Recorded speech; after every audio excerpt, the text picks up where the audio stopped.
make content.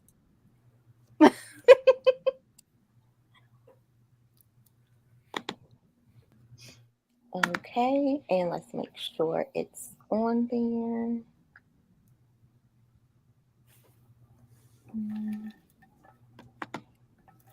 I'm getting it.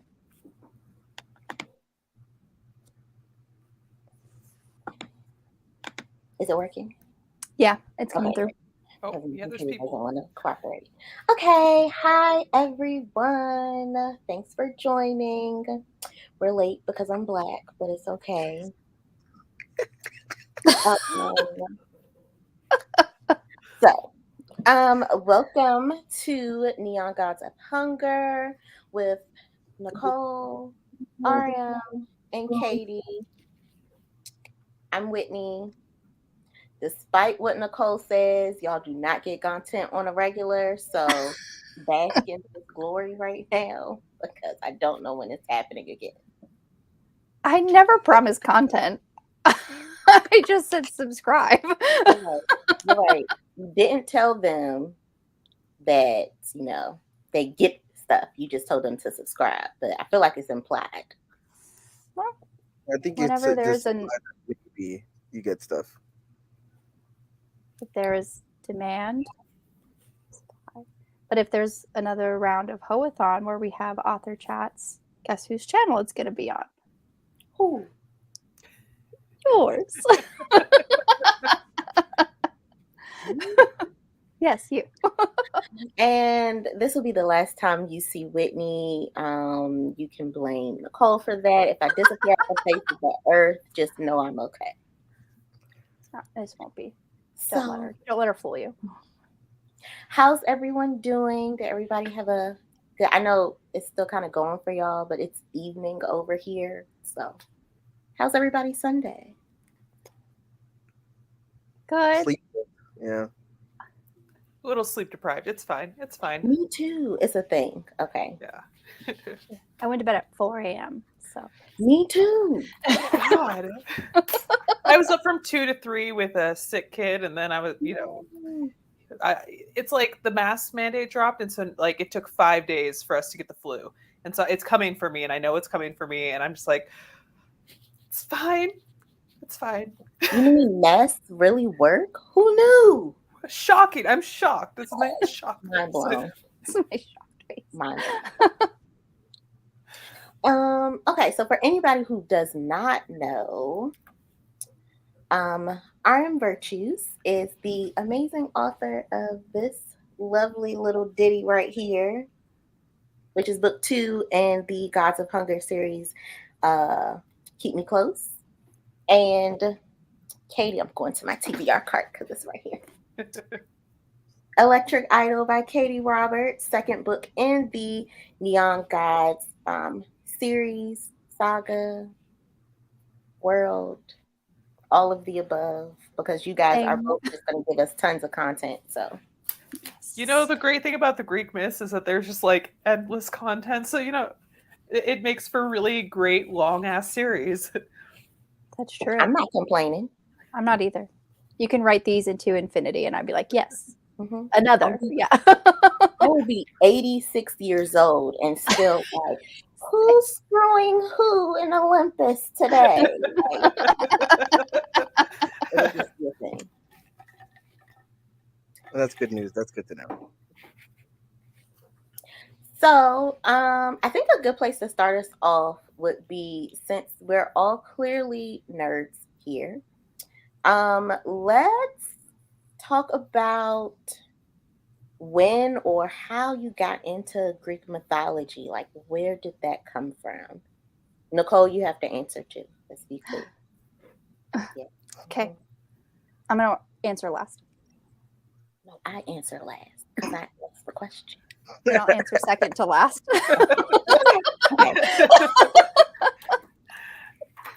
All right, RM, you go first. Okay. I feel like every time somebody asks me this, I change my answer just because I don't really remember the point of impact. I know that I got the Odyssey from the library when I was really young, and then I never gave it back. So that was like the book that got my name on the library list. You can't borrow no more. That was pretty bad. But uh, yeah, it was later on. Like I would return it and then keep it eventually. I just didn't give it back. But anyway, um, yeah, it was probably really young, just reading those myths and like once you got the internet, obviously you could kind of look into them and read the different versions of the myth, Mhm. and more myths, obviously, because the Odyssey is very limited, despite what a lot of people think. And so being able to build off of that and just realizing like, oh, this is kind of my jam, like fantasy and gods, etc., etc. Um, I kind of built off of that, and then obviously when I got older and I was a recovering Catholic, I wanted to believe in something, but I didn't really believe in that. So it was like, well, nobody said I couldn't, believe in these gods. So I started looking into that, and that was kind of a more the most recent journey, I would say. And now I'm just like, yeah, some days I do, some days I don't. Oh yeah, that's a good one too. I do remember watching Oh Xena. yeah, That was good. Xena. Yeah, Oh yeah. God. Talk about You know, a it- queer awakening. I know. yeah. It and always yeah, because Hercules would come on right after, which I didn't Hmm. like as much, but I would take it because it kind of felt like a continuation. But it was like that thing of like she should have been the headliner, not the other way around. But like whatever. Hmm. So yeah, I think there's just a lot of because back then Greek myth was kind of included in a lot of things, although more covertly than it is now. Um, so like I didn't see, Clash of the Titans until much later, or things Hmm. that were like distinctly Greek myth. But uh, yeah, shows like that I was definitely into as a kid, and it was just like, warriors and gods and magic. Like yeah, that's dope. So, and it was also the most the one that you could easily access as opposed to every other one. So definitely probably why. Okay, Katie. Here you say that. I've been saying like junior high, but I realized that I did a book report on the Odyssey in fourth grade. And I think I like it, and that tells you all you need to know about me. It's fine. Fourth Fourth grade, cool. grade. I'm sure my teacher was like, "What the fuck?" But um, I don't even know how I found it. I just remember doing the book report. And it went way too long because the Odyssey being the Odyssey. Hmm. I hate Odysseus, but uh, and then of course, yeah, like Xena was like Xena and Gabrielle and like the Amazons and shit. And I was just, but then the more formal, I guess with those intros because technically the Odyssey ends happy, whatever, like the sorta. Um, and then like Xena, although there's a lot of ups and downs, it's a lot softer touch than a lot of like the actual Greek myths. So when I actually started reading them in junior high, I was like, wait, this is awful. I mean, it's Awful. great, but like, it's so why are they all dead all the time, every single Jesus. Um, so yeah, so that's kind of, and then it kind of became like the like edgy cool, like yeah, it's awesome that they are tragic. Like I mean, so dark. um, so, God, junior high was a trip. So, but yeah, then, but they've been baked into like everything, like from obviously a very long time for me, and it's just I've definitely found myself coming back to them again and again. But yeah, it was the Odyssey in fourth grade. Now that I like, That's amazing. I don't, and I there's no way that I like comprehended like even half of it. Like, there's no way. But apparently, I thought that was a good idea. God, I forgot I about mean, that. you weren't wrong. So I mean, But I Yeah, think yeah, because like I definitely had to keep checking out the book because it was so hard to comprehend. Like it was definitely. I mean, I Hmm. thought I very could do it, but I couldn't. So yeah, it definitely was me constantly checking it out, knowing it was going to take me, 6 more years to finally get through the whole thing and understand it. But Yeah, I had to read it in high school again, and I definitely comprehended a lot more in high school than I did in grade school, weirdly enough. Um, but yeah, freaking Odysseus. It's like every bad choice you can make, he's like, I'm gonna do it. Like, because I'm smart and I Like, make good choices. hold my Uh, beer. I yeah, got it. Penelope like should have this. poisoned his freaking wine when he got back in town. Like, you made me wait, or however many years it was. It was a long time. It was a long time. It was something like 20 years. Right. Dang. Yeah, he's off like having like, just like hanging out with Calypso for however many years, and then The time freaking of his Cersei. life. Yeah, and she's like dealing, like running, holding down the fort. Yeah, she should have murdered his ass. I stand by it. Nicole. Yeah, okay. Yeah, Xena, 100%. Yeah, love. Like, I honestly, like, my first like into like the Greek mythology and stuff was Xena and Ares. Like, I loved them together, even though like, and he was like the bad boy. He was like not good for her, but there's still that tension. I freaking loved it. But and then yeah, the Iliad and the Odyssey, they were required reading in high school. I didn't read in like middle school or grade school, no, but yeah, and that was it. Just kind of trickled down from there. Watching all kinds of film adaptations, like Troy and Clash of the Titans and that. Yeah, Troy. Came out when I was like 17. Like, yeah.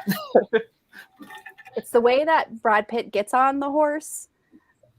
I was like, why is that so attractive? It just, It yeah. shouldn't be. It shouldn't be. It should. Eric Bana as Hector, I was like, oh my god. Yeah. Damn you, Paris. But yeah, that's kind of for me. Yeah, absolutely. And then yeah, I saw Hercules, Disney Hercules. Yeah. Who doesn't? Who doesn't want? It was Muses for me. The Muses, yes, the Muses. I think like the fact that was the only soul that I got for the whole movie was just disappointing. I was like, that's it. It was too much for him. Like, Yeah, well, it was too much. We weren't ready for all that. The world wasn't ready for all that. But yeah. I think for me it was all of the above. Like, definitely Disney's Hercules.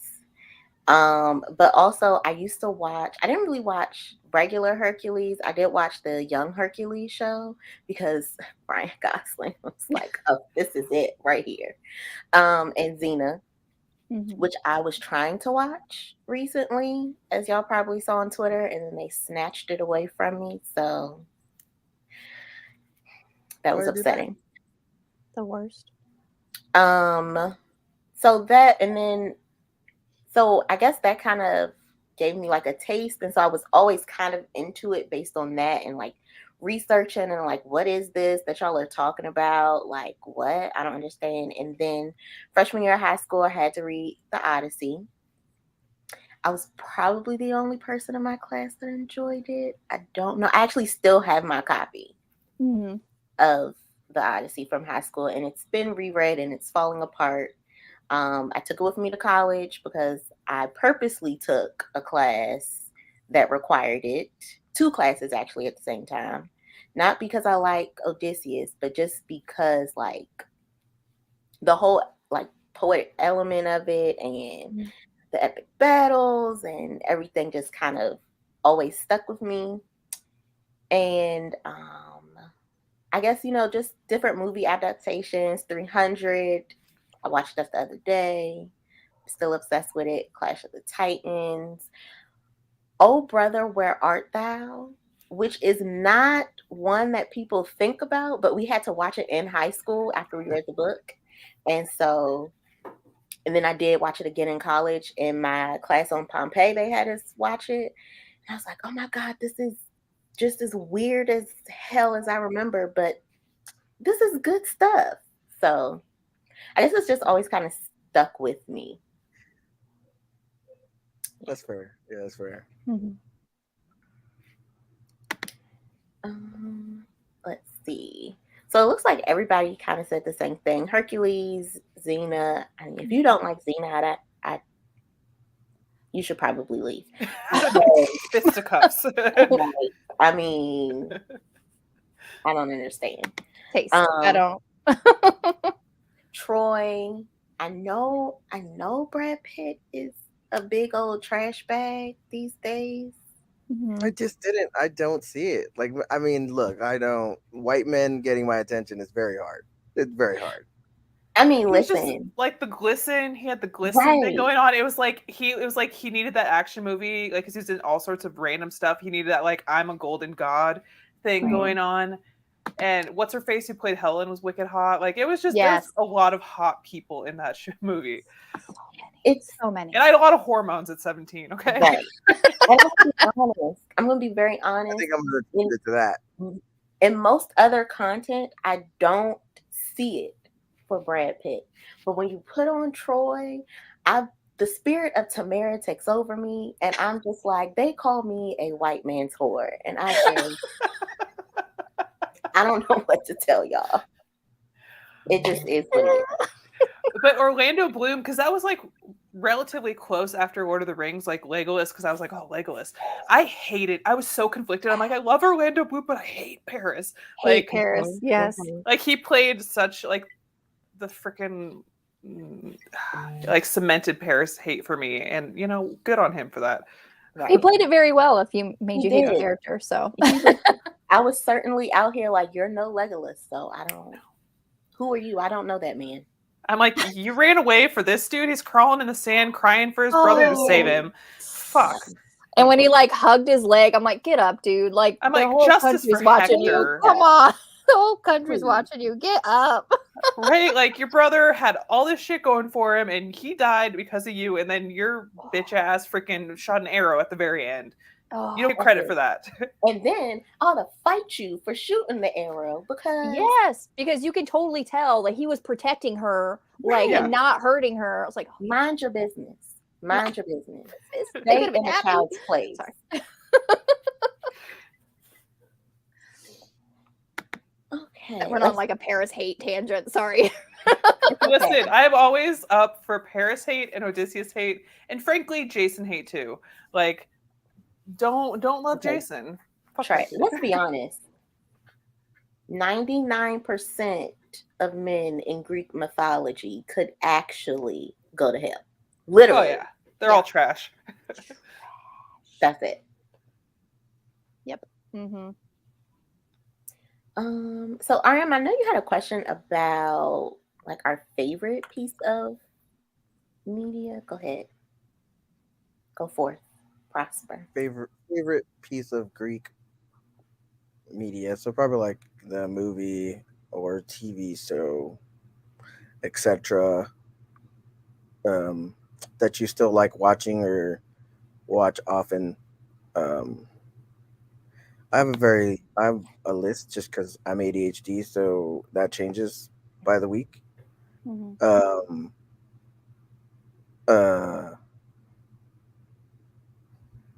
So somebody else can go first.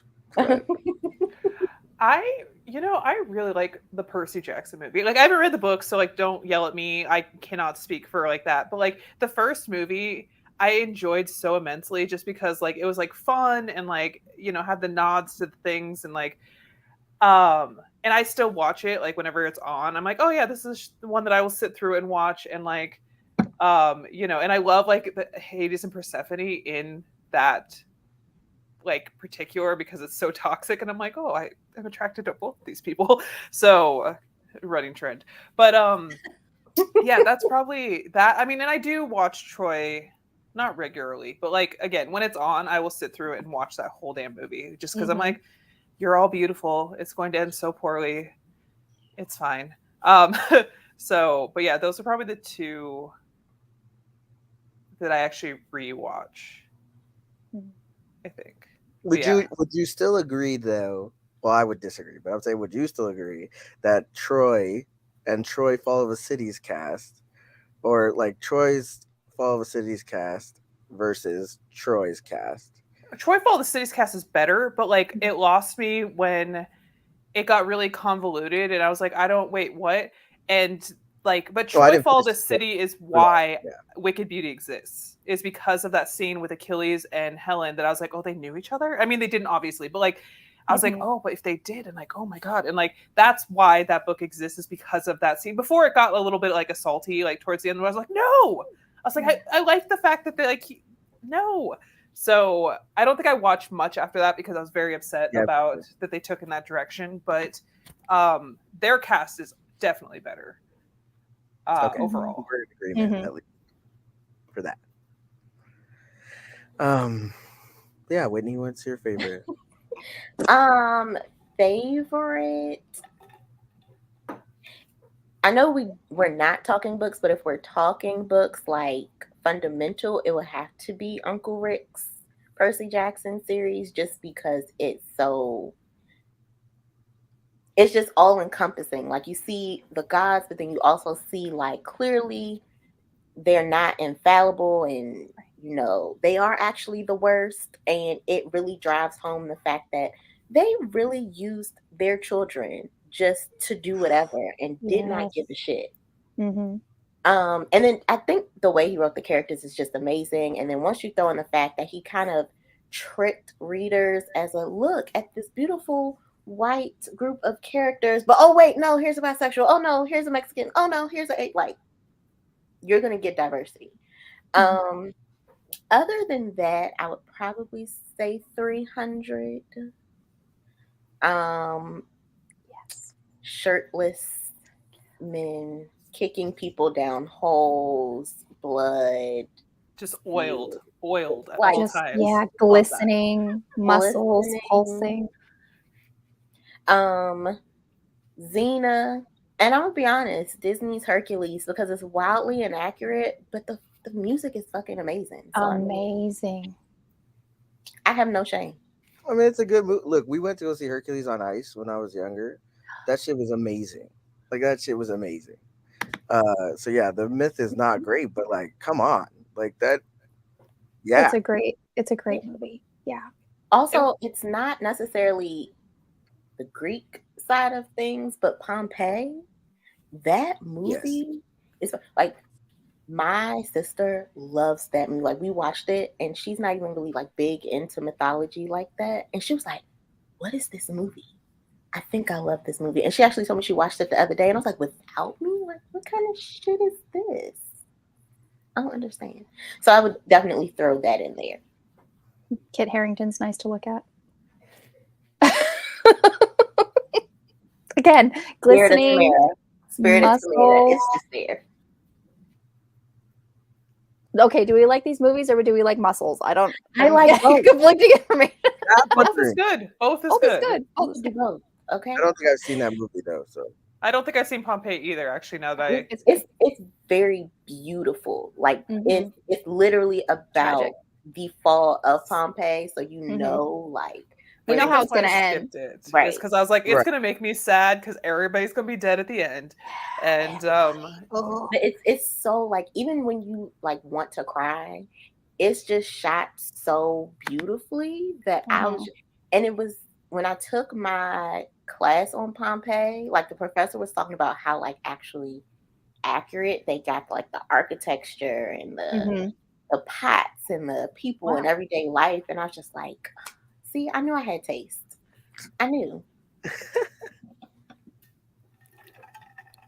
Yeah, Lauren is saying, like, I see Spartacus in the comments, and I love that show so much. Even though I hate everybody first in that season. Show. The first season was so good. It did suck because Andy Whitfield passed away before the second season, so they had to recast him. But like, yeah, that show is amazing, but also you hate everybody. That's a feat, though, is to like a piece of property where you hate everyone. Like, and actually, this is connected because it's based on the Theseus Minotaur Ariadne. I think that's how you say her name. Myth. But back in the olden days, when I was only a fantasy reader, I read Sarah Douglas was one of my favorite authors, and she has this series called The Troy Game. All the content warnings, all the content warnings, but it's like basically the premise is that there's this labyrinth magic, and Ariadne taught it to Theseus, and then he dumped her ass, and like left, and so she's like, revenge on you and your cow and everybody, and so like basically unlocks this thing, like her descendants unlock this thing, and like it's like a reincarnation. So each book is them reincarnated in a different time, trying to finish out this game. But it's the first book. I hated everyone. They're all awful. Every single one of them, all awful. And like by the third one, they're sort of like some of them are okay. But it's like the fact that she wrote a book that I couldn't stop reading, even though I loathed everyone, is such a feat. Like that Yep. is so That's impressive. especially because you don't see the best of most of those characters until the second season, third season. Because I'm just rewatching Spartacus right now, and that was the reason that I got Netflix the first time I ever got Netflix, because I was working at Verizon and we had to sell stars. So Spartacus was the big. We got all kinds of merch and stuff to sell the show, and I'm like, I've never seen it. Like, I don't know what the hell I'm talking about. Right. I'm supposed to sell on one show when I don't know what the show is. So I got Netflix and watched it. And yeah, it was amazing. Like the scene where they do the anonymous sex club with the masks, like that is one of the Gotta love most an anonymous sex iconic club. one of the most iconic scenes from beginning to Mhm. end, even though it turns out very badly. Um, Yeah. it's one of the most amazing things I've ever seen. There was a long time where it was still on Netflix, and that's where you knew I'd watched it because it was paused or stopped on at right after that scene. But Mhm. yeah, that show is really good. They don't talk much about the gods, even like the Roman gods. Like they don't mention them much in the first Mhm. season and a half, probably, but it gets more. So the more into their freedom and closer to death they all get. But yeah, that they did really well with that show. I feel like Mhm. the casting was also amazing. Like Lucy Lawless went from Xena to fucking uh, Bad Mhm. bitch. and she was like you Perfection. fucking hate her, but Perfection. you can't. You know what I mean? Like you're also Yes. scared of her.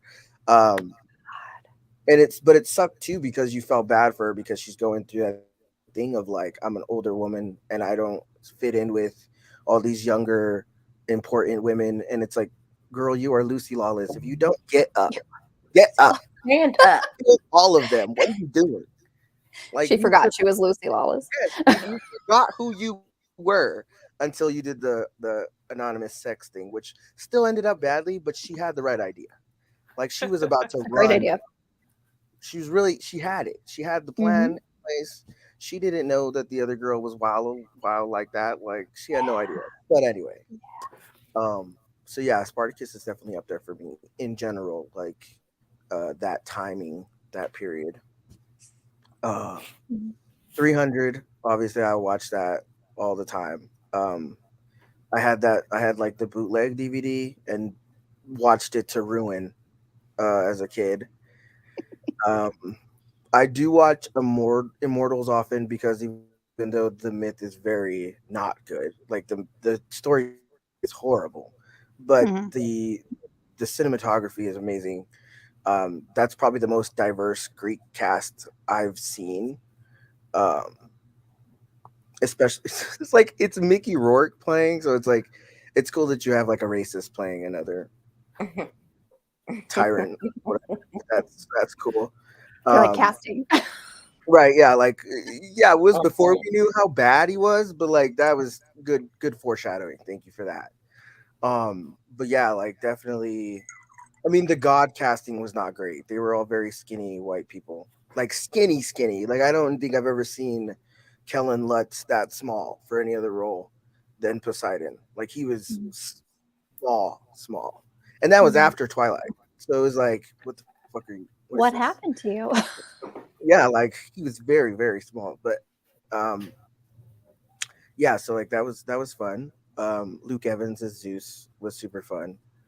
That was probably the only Zeus that I could like tolerate. But it was also because like we didn't have Hades, like we never saw Hades. Mhm.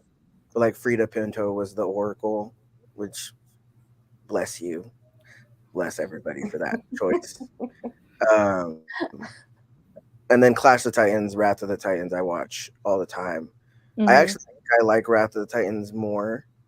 Mhm. Um, Obviously, Rosamund Pike as Andromeda was very quintessential for me. Is it Demeter in I, American Gods? I think So so. Mm-hmm. She's like the bubbly blonde. Am I remembering that correctly? actually, I think was that her? It might not have been. I haven't read it, nor have I seen Yeah, I the didn't see show. all of it. I It's saw the on the but, to watch and TBR, but I don't I know. watched the first season. but Okay. Dominique Jackson comes out in it. I don't know who she is in the third season, so I really wanted to see because obviously that's the Demeter of my heart. But I want to say that the blonde lady is a Greek god that they like wake up at the yeah, I end know of. who you're talking about. I don't Um, know. I'm gonna look it up. Yeah, I was like, I'm gonna look it up. I was like, Stay here and not know. So, but yeah, I don't remember because there were obviously a lot of gods that weren't from like the big three pantheons. Right. Right. So they're from a lot of smaller pantheons. I'm But yeah, I not mean, there was some. I seeing only saw the first season, but the first season was good. I know there was I, a I lot of issues going into the second season, which is what eventually led to them canceling, I assume. But like Orlando Jones had a lot of issues. right. Yeah. That was the big And really, he was the main reason I wanted to watch it. right, and he was amazing. A I Nazi? believe him. Yeah, I believe him. I believe 100% of what he said because there's no way you were like, I'm going to continue this show without him. Right. Mm-mm. Because that first scene with him was, I was like, at first I was like, slave ship. I don't know how Right. this is. I was like, what are we doing here? I don't But then it opened up and I was like, holy shit, like this is amazing. And then, you know, how that went. I Nicole, was like, okay. oh yeah, sometimes, but no. Within the last year, I've been listening to the Hades Town soundtrack on like repeat. I'm trying to go and see it next month. I'm seeing it. It's coming through town, and I'm like, I got season tickets solely to see Hades Town.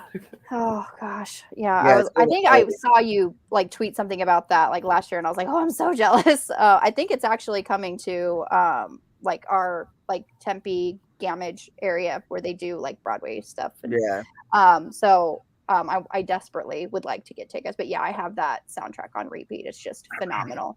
But yeah, basically everything y'all said too. Also, Blood of Zeus. I really enjoyed on Netflix. Is that what it's called? Yeah, I really enjoyed that. I had a good time with that. Okay. I think I hadn't watched that one because it came out right after Hades, the game came out. And I was so attached to that cat, like the Black Athena. And then to go back to just straight homogenous, I was like, I'm gonna hold off. But the Hades game, super good. Super good.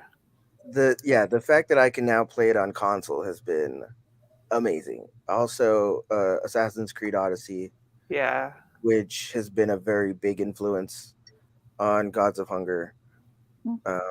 Place wise, but obviously, like the gods are very limited. Like it's a DLC thing for the most part. But I mean, it's fun. But like very like Charon is very heavily based on the Charon in Odyssey. Not to say that he talks much, but like the tattoos and the bald head and the terrifying parts, that's him. But yeah, I really love that game. Like I've replayed that game like 4 times now. But it's a good time. I've yet to get all the way through, but I keep playing it. It's very long. Yeah, it's very, very long. It took me forever to beat Megara, and then I was like, "Oh, I did good," and I was like, "Oh no, I didn't do good. I'm so not even far into this goal." Okay, that's the first one. I know. And I was like, "Wait, there's 3 Furies." I was like, "Fuck."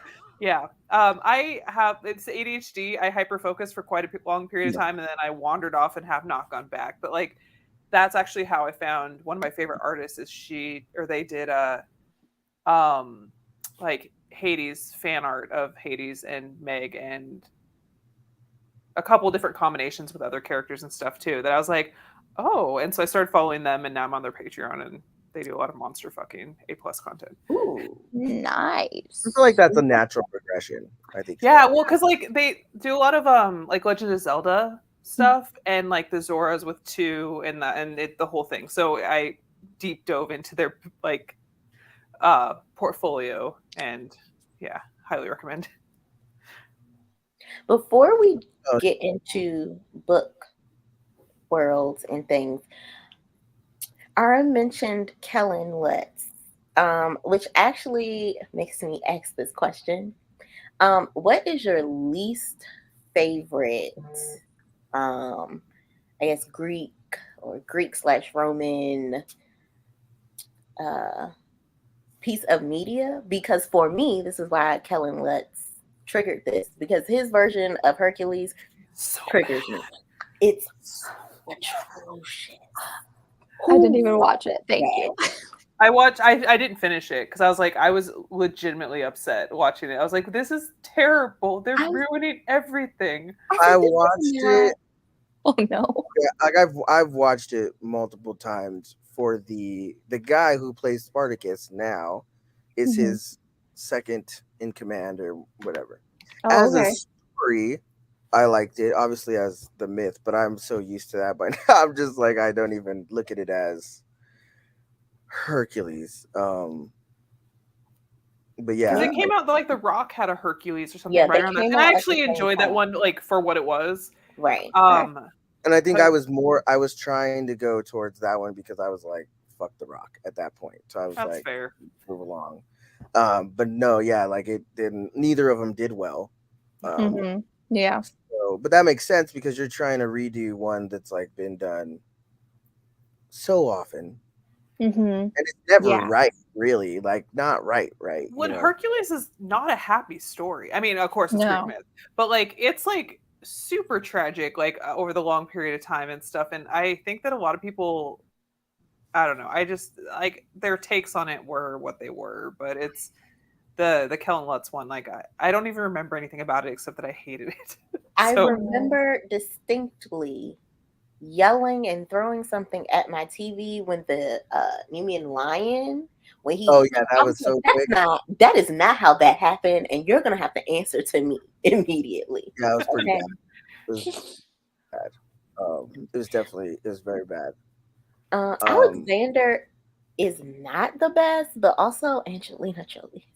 So which one? Is that Colin? Colin Farrell. I don't think I saw that one. Yes. One more time. What's the title? Alexander. Like the Great or whatever. Yeah. That's one of my things too. Is always my pet peeve because Hercules is actually the Roman variation.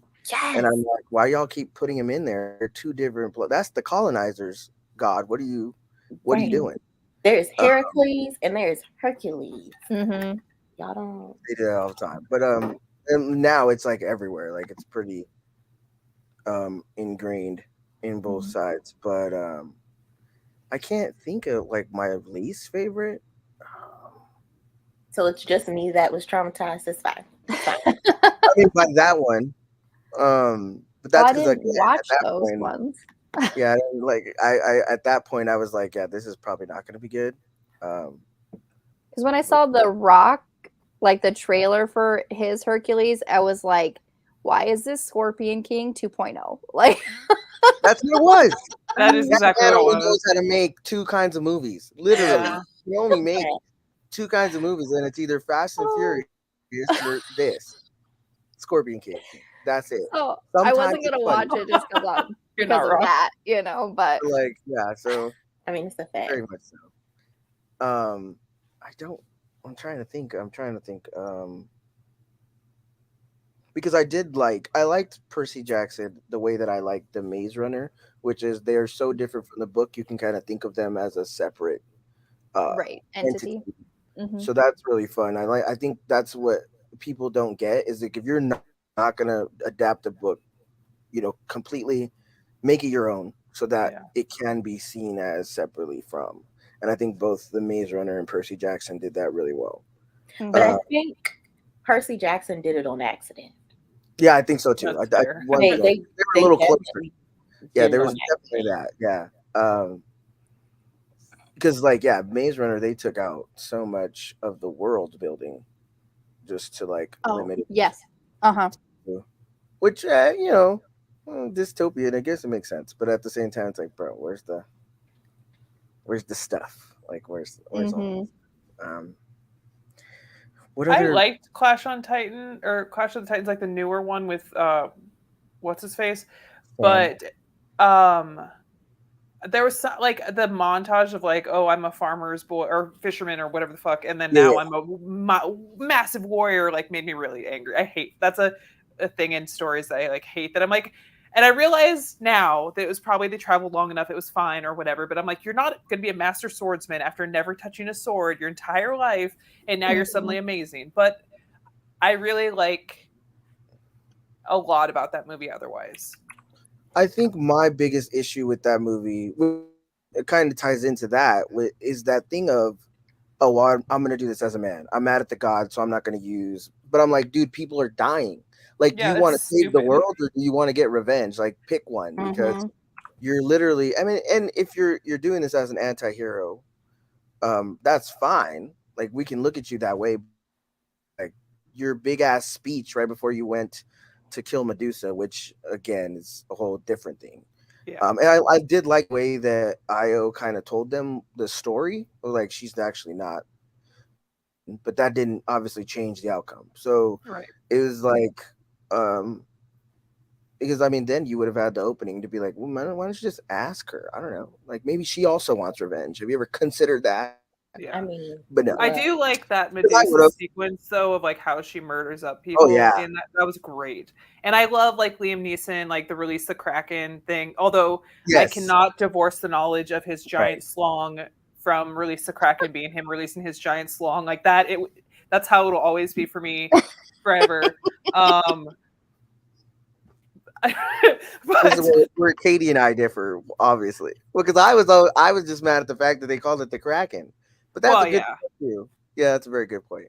I But didn't those need movies came out though, like when I was in like high school ish. I think that I was in high school for that one too, so I wasn't quite as like I had a knowledge of Greek myths, but I knew enough to be like this isn't accurate. But I don't usually consume movies, or at least at that point, didn't consume movies particularly critically. I was just like, well, I didn't like this, and I didn't like this, but this was funny. Or it was a wild ride, or like whatever. Mhm. Um, but yeah, no, I mean, there's a lot about that movie that I'm like, in hindsight, like, but it it was was an just adventure. it was just so wild how like so Perseus and Andromeda don't end up together because he ends up with Io, which is separate a separate myth entirely. But anyway, Yeah. Mhm. but then you just kill her at the beginning of the next movie. So what was the point? What are we doing? We What, can't show relationships happy. We cannot have mm-mm, long-term mm-mm. anything in Hollywood.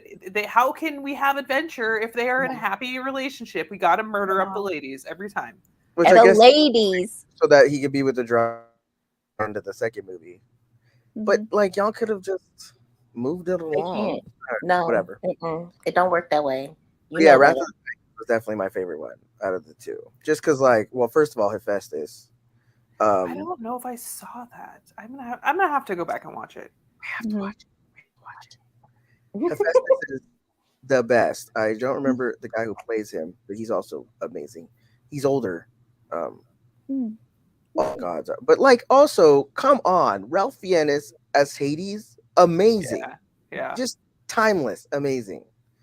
Um, and it is nice to think of him as somebody other than uh, Mhm. That one. Yeah.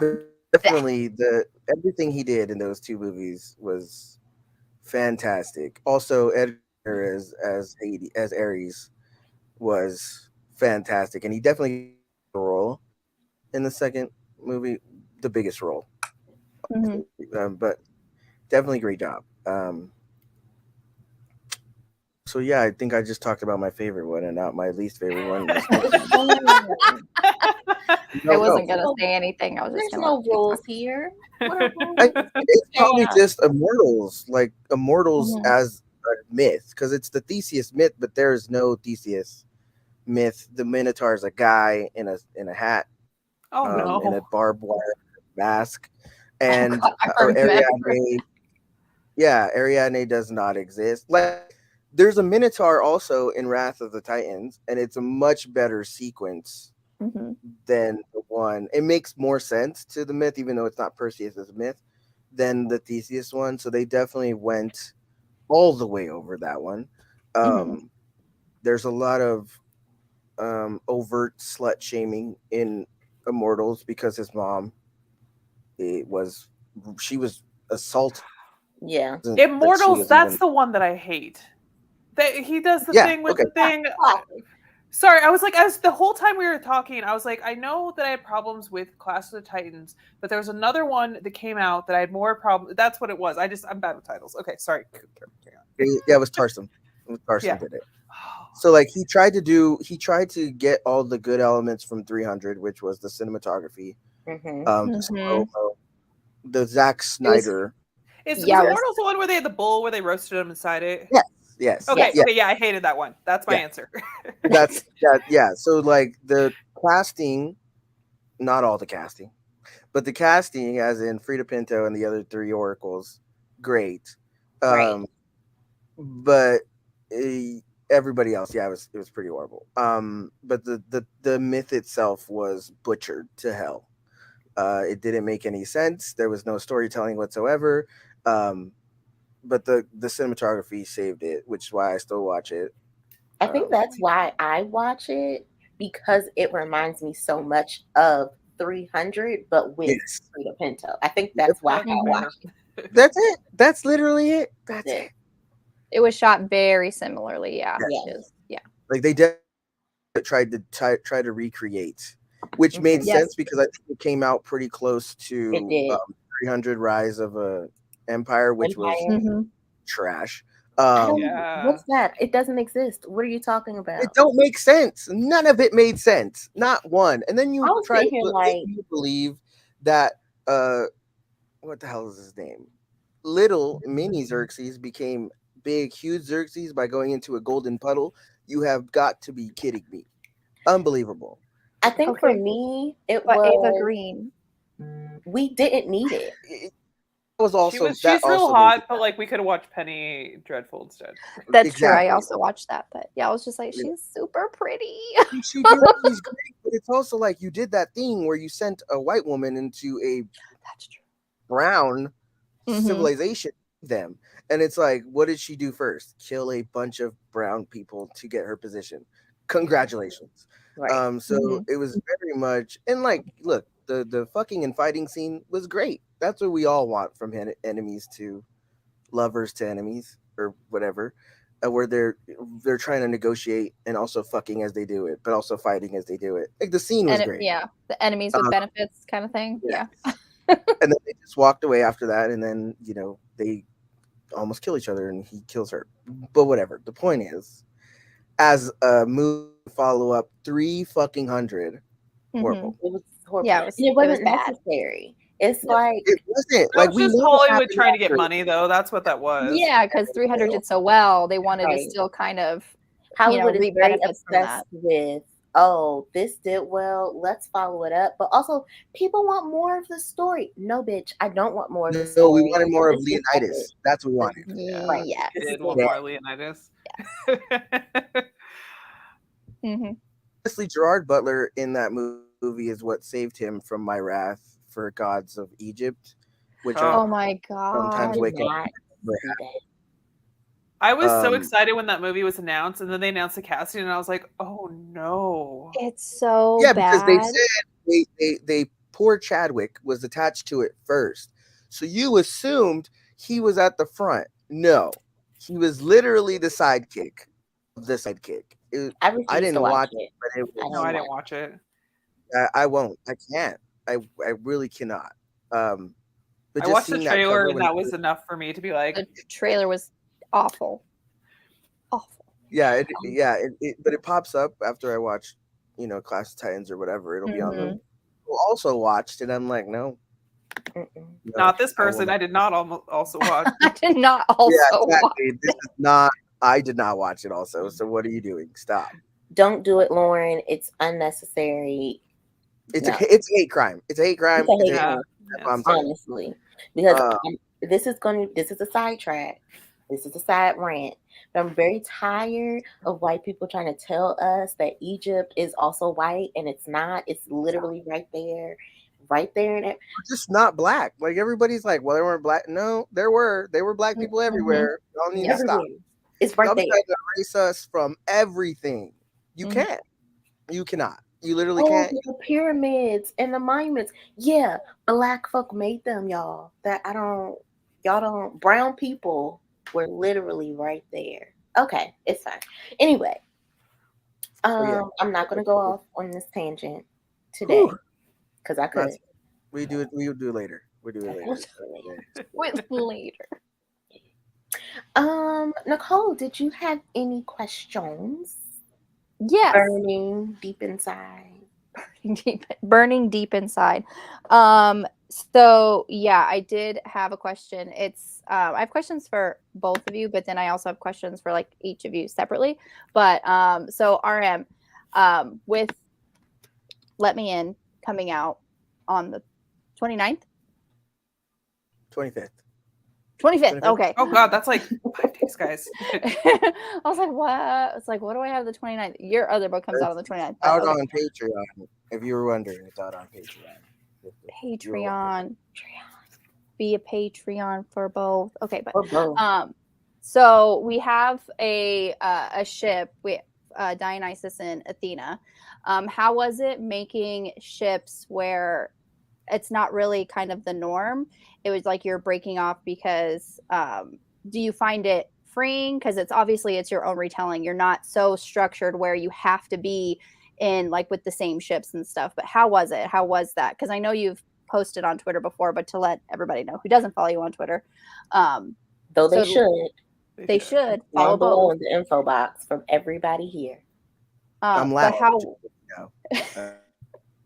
how was it Well, writing a different ship? so it wasn't. It was hard, but it was hard for different reasons that it wasn't. So Dionysus and Athena are very an exception to that rule of, oh, this is new. This is something that's never been written before for me because I've been writing them for a very long time. So it started in like role play, foreign role play, very many moons ago. Jesus, I was like 13. So we talk about fan fiction at 13. That where I was. Um, and so I've been writing them for a very long time.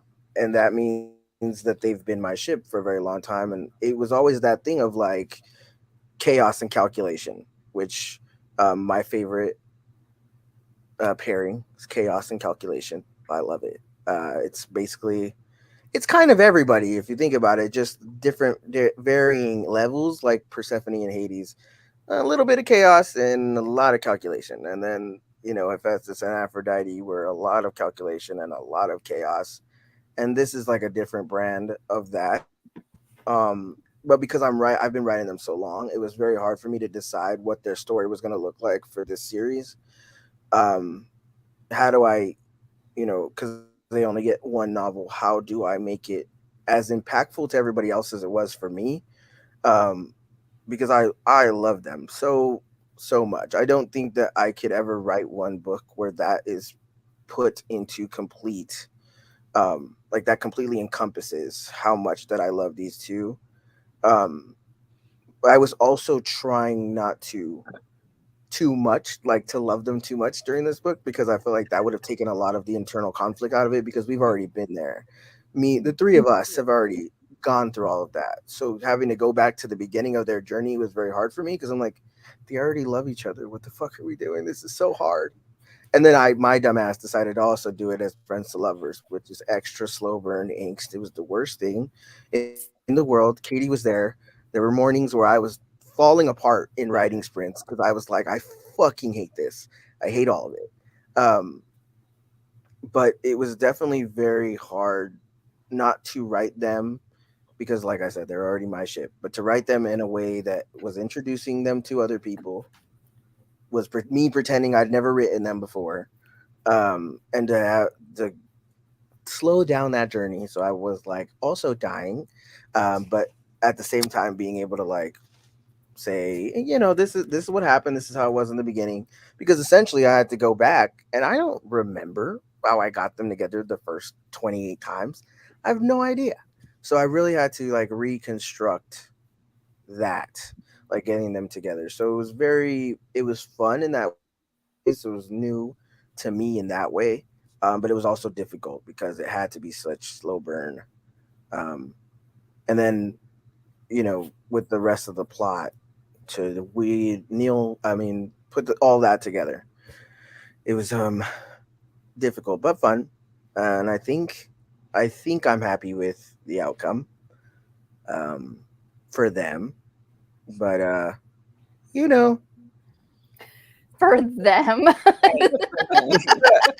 I want to know, yeah, like are they happy? I don't. I mean, they're right at the end, but I just wonder if they'd be proud of this being their their version of reality in this series is They would this. be, I'm sure. So You put a lot of love into it. I think that makes a Mhm. big difference. I think, yeah, I hope so. I think Dionysus, of course, will always be happy. Um, I mean, they ended up together, so they should both fucking be happy. But Just be happy for the love right, of God. it's definitely so. It was fun just to be able to see. I think the my biggest issue, obviously, was because this doesn't take place in a regular time in their timeline or in their lives. Mhm. Obviously, the Dionysus had just been shot. Like, if spoiler alert for Drag Me Up 2 books ago. But he, he was still recovering. So this is a very different character to who he was before that and who he will be after he's done healing. So that was kind of rough. And in some instances, I do wish I might have, pushed their book down some. But then I realized, like, actually, this is kind of um, a moment for him, and why the story works the way it does is because he's trying to prove himself and say, like, I don't Mhm. need anybody to protect me. I can do Mhm. this myself. And Athena is in that mode where I just want to lock him in the vineyard and never let anybody ever see him again, because I'm so Mhm. fucking terrified of Yeah. something happening to him. And now I have to take him with me on a business trip. And the whole point of that is not to get us killed, and I'm over here making stupid decisions because I can't focus because he's right next to me. So it's Mhm. very much it's a whole lot of chaos, very little calculation on anybody's part in this book, but it's fun. So there's that. Well, I loved it. It was great. Pre-order. Pre-order Now, your copy now. like right now. Yeah, pre-order it. Get in 5 days. You very little wait time, almost instant gratification. Or Almost sign instant. up for Patreon and you can have it tonight. That's Tonight. true. Night. I'm just saying. Okay, Katie. So with your series here, Dark Olympus, this was traditionally published. So a lot of your other work is indie published. So how was it going from that to traditionally published? Did you find there were things that were different, difficult, struggling? Um, so I actually started traditionally published like back in the olden days. I think my 10-year anniversary was this month of publishing. Like, ugh. Yeah, it's been a while. But I've been primarily indie since like 2019 approximately. Mhm. But so Dark Olympus was actually gonna be indie. Like I had planned on it being indie. I knew I wanted to spin off from Wicked Villains into the Olympus world. Mhm. Um, and I had attended. Well, this was before RWA, like the Romance Writers of America, totally imploded. It was that same year I attended the national conference and met my now editor there. And she's like, "Look, I'd love to work with you. What you got?" And so I just sort of like tossed it out there because at that time and even now, traditional publishing is gobbling up rom coms. And like, I don't write rom coms. I tried. I did try, and it's awful. Don't really glad I didn't sell it. And so, but I was like, nobody can wants what I'm writing, which is like dark-ish, not really dark romance, but like, like medium gray. Like, I don't know. But So like a dark gray. yeah, like I'm in the shallow end of the dark romance pool, and like I'm happy there. Very intense rose tinted glasses.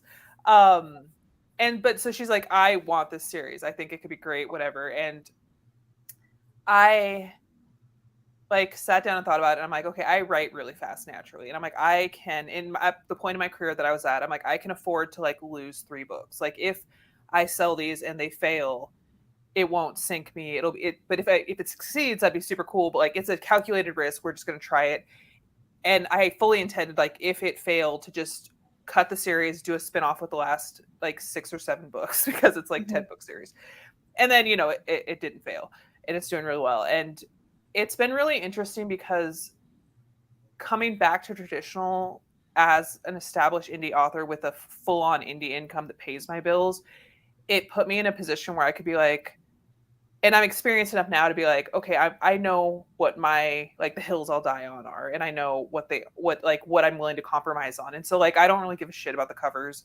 Like, I care about them, but like, it's not, I have faith in the marketing department that they're going to go with the covers. It's going to do the best in the marketing department. I don't care about the titles. Like, I release a lot of that stuff because I'm like, well, this is your job, is to make these books sell. So like, do what you want with these things. And where I gain control, which my editor is like been wonderful. She's very much yes and. I'm like, hey, I want to do this thing. And she's like, yes, and let's do this to make it even more so. Like, I initially, when I pitched the series, the 3rd book was Achilles and Helen because of Troy, the Fallen City. And then I was like, wait, I can't fucking like fridge Patroclus. Like, no, absolutely not. Like, and I can't not have him in this story. And then I was like, it actually makes more sense if it's like a threesome.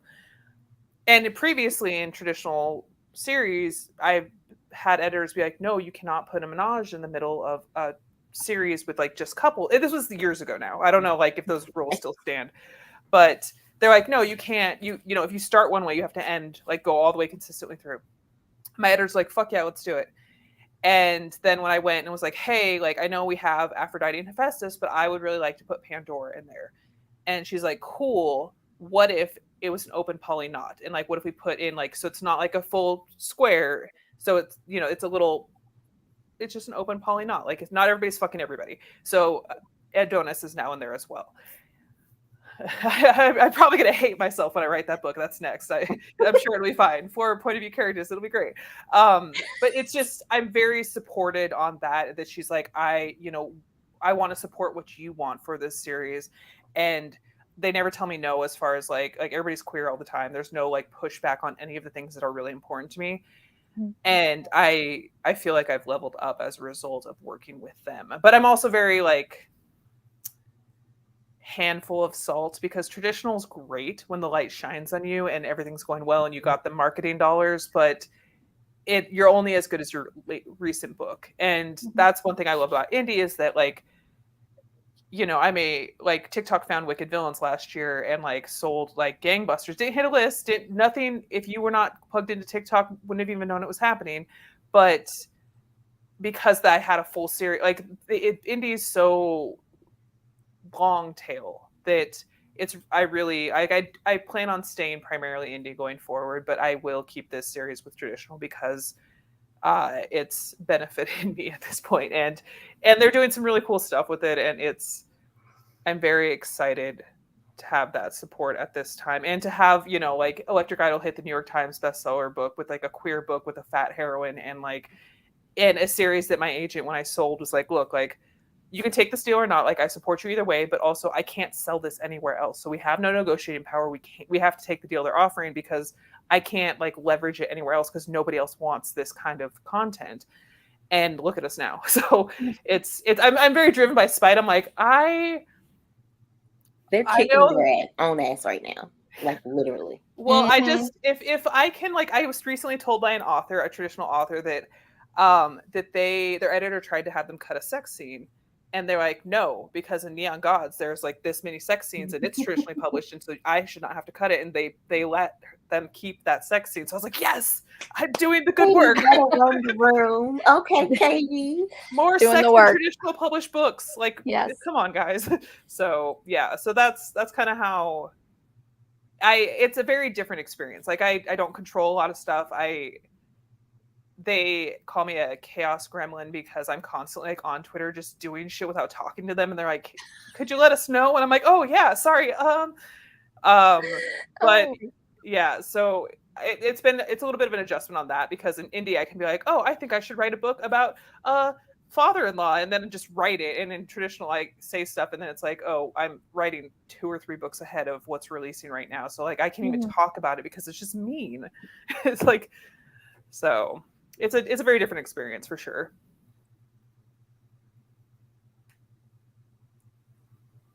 Oh, I thought Nicole had another question. I do. I just didn't want to like take over. Go ahead. I'm saving my question. Go ahead. Okay. Okay, Katie, I'm kind of going off of that. You said Wicked Villains spinoff. Speaking of Wicked Villains, your Kickstarter, amazing. I'm packing it right now. It's a nightmare. It's so good. I just got my like shipping information. I'm like, yes. So unboxing for that is coming soon. It's gonna be great. So I follow like a bunch of stuff that you did on like on your Instagram, on your TikTok, and talking about it like through the whole process and everything.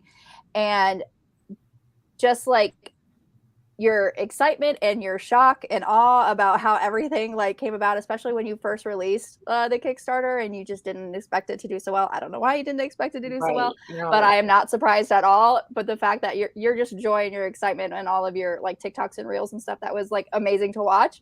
But yeah, obviously it's exciting, obviously nerve-wracking, and it's a lot of work for you and your household because you're doing all this yourself. So talk to us about that. I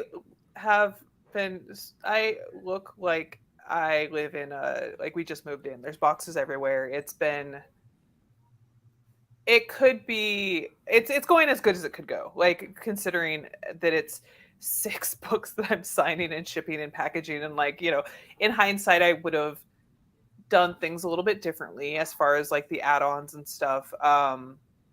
But I don't know. It's going really well. Like the packaging's really into it. My husband, when I was like, "Oh no, it has to be like this," and he's like, "Why are you so weird about the packaging and like the boxes and shit?" And then I sent him the first unboxing video that like I was tagged in, and he's like, "Oh, you have to buy more crinkle paper. Like we can't put bubble wrap in this shit. That won't look nice in the unboxing videos." And like, because we keep running out of crinkle paper because it's like, I have bad estimates. And he gets all stressed out because he's just like, no bubble wrap for these unboxing videos. And I'm like, okay, the bubble wrap, it just needs to get there safely. Like, obviously we want it to be as pretty as possible, but like, it's okay if we use bubble wrap in a few of them. And but yeah, it's been really interesting. I will be doing Kickstarters in the future. Probably not, it won't be quite like this. And I actually want to try new content because Brandon Sanderson, for all that, I mean, that's a whole other discussion, but I definitely am watching that and sort of magpieing some of those ideas because I think it could be really interesting. Because I mean, like all indie authors, I live in fear of the Zon and of them just one day being like, "Fuck you," and like taking away everything. And because they've like flirted with that in the past with me, and it's just, it's very anxiety inducing. And traditional is cool, but I don't really want to be reliant on them either. So if there's a chance to, like, Kickstarter is so scalable that I think there's a lot of opportunity for authors that aren't freaking Brandon Sanderson. Like, we're not going to make $30 million, but we're also not set up to fulfill on that level either. So I think it's fine. But, or just like anthologies with multiple authors, and you get a couple big authors and a couple like mid-list authors and like kind of give the hand up and stuff. And I think, and I mean, I don't know if I could keep a secret to like write a whole series and then drop it on Kickstarter because I'm not good at secrets. I'm just like, but that's very attractive. Because like, can you imagine just as a reader being like, oh, the whole series is done. I'm going to get a book every 3 months. And that's just long enough that you have a chance to read it without like pressure. Right. And like, it's just going to show up. I don't have to remember to buy the next book. It's just going to come to me. Like that's, as a reader, that's very attractive. So, and I did pledge the ebook and audiobook on Sanderson's campaign because I want to know how he's delivering them because I'm nosy because I just want to see like what he's using so it's just a very interesting, it's got a lot of possibilities. And I'm like, sci-fi and fantasy authors have been using Kickstarter for years. Like comic writers and like manga writers have been using it for a really long time. Mhm. And I think that there's a lot of possibility for like romance, and I'm excited to see some of that stuff starting to show up.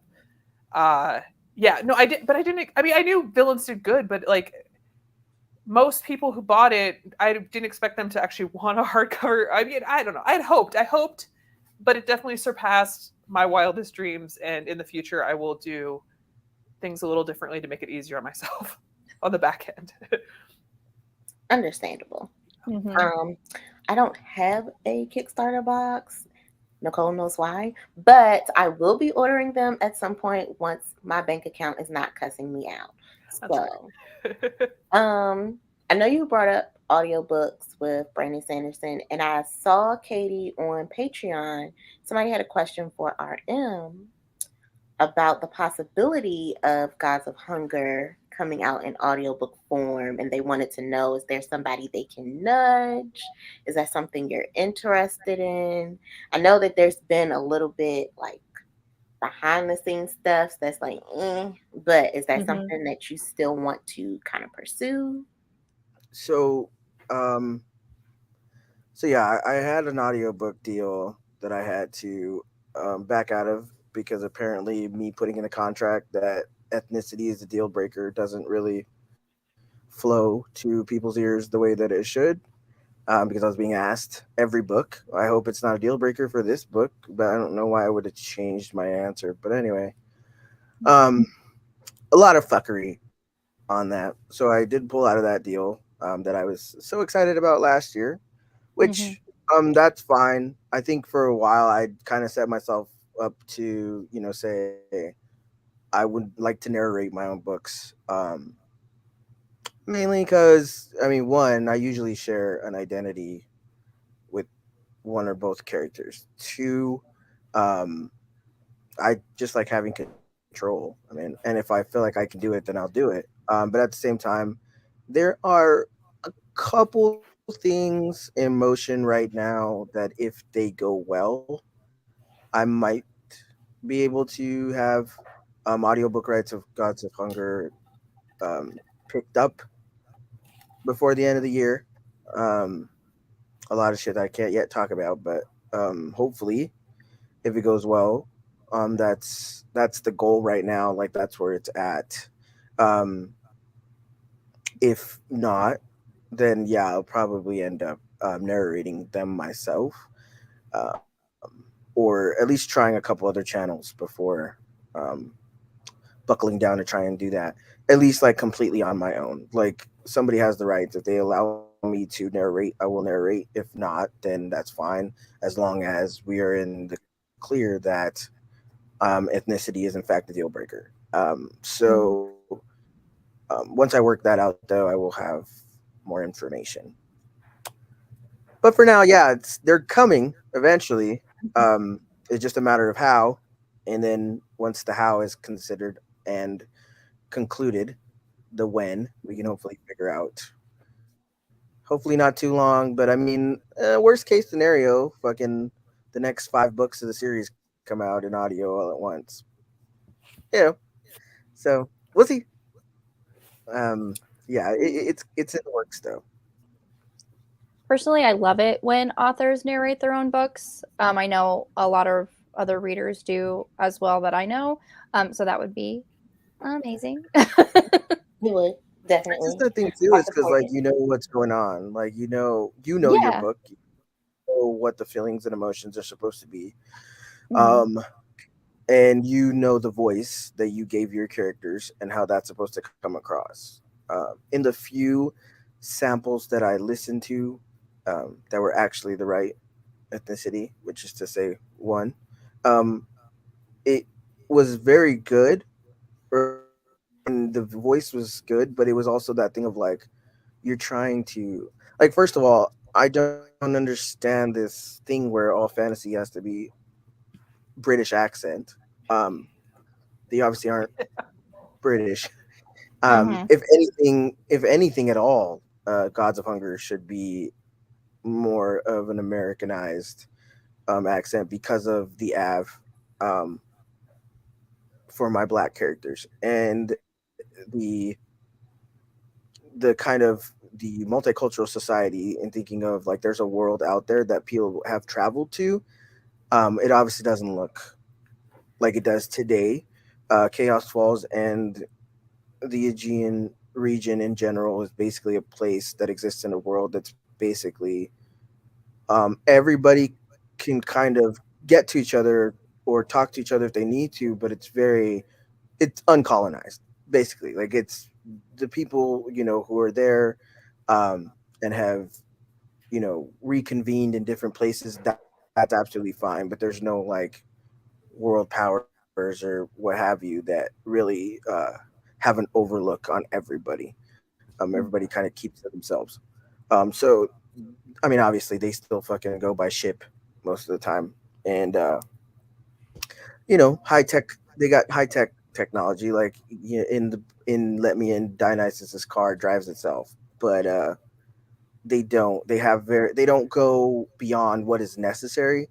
They're very conservative in that way of like we do what needs to be done. If we can go by ship still and it's not fucking us up, great. Like you know what I mean. But other than that, it's just yeah, it's just a matter of figuring it out.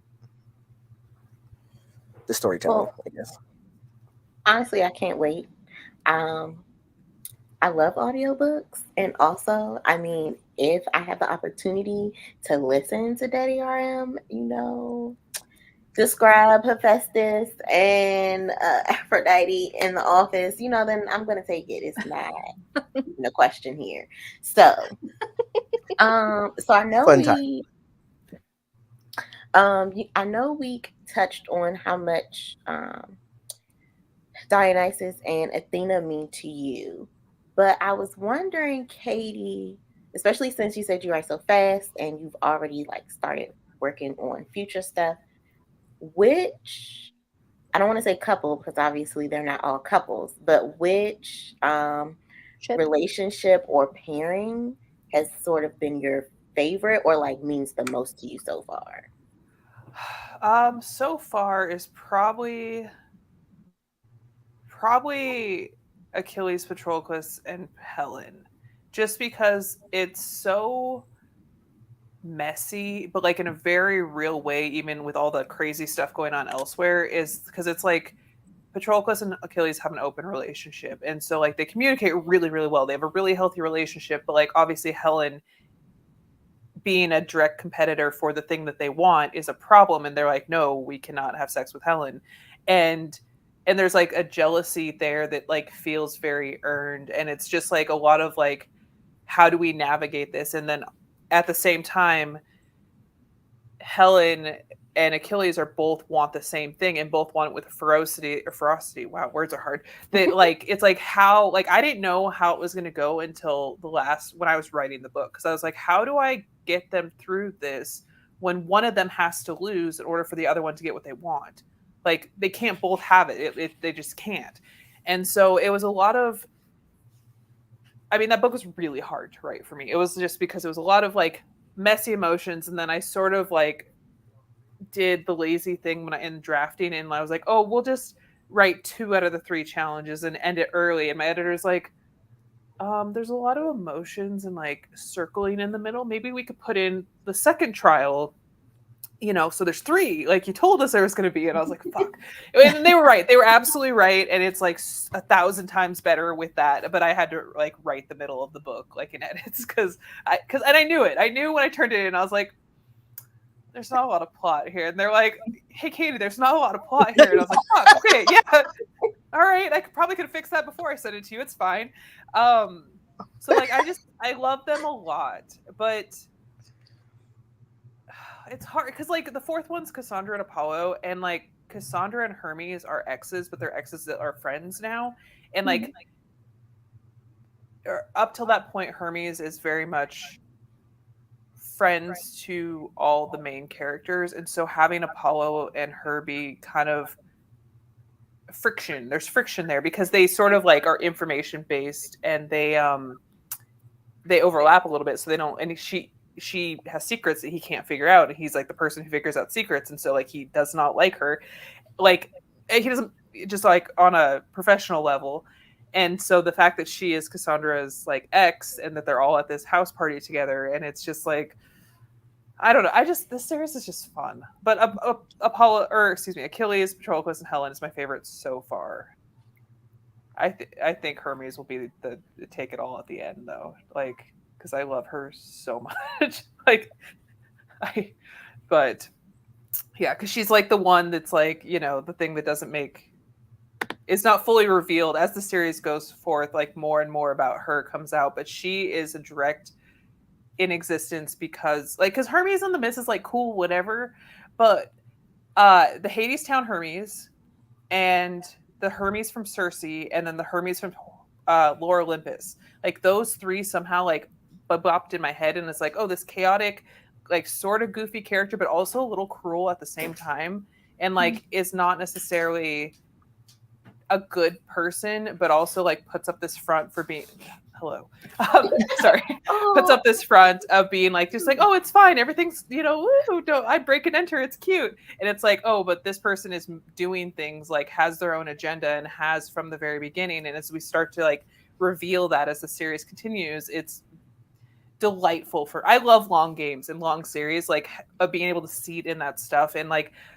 I know that there are people that want like a Zeus and Hera book right away, and you just don't get it because it needs to be seeded throughout the series to come to the accumulation at the end. Like that's just how it has to happen. So yes, that I just rambled. Sorry. No, I love the rambling. I love the rambling. Yeah, I definitely 100% immediately pre-ordered Wicked Beauty without finishing the other two. Me and Katie talked about why we have yet to read each other's whole series. Yeah. But I got that because I was like, this art is beautiful. Like this is perfect. So I got the paperback.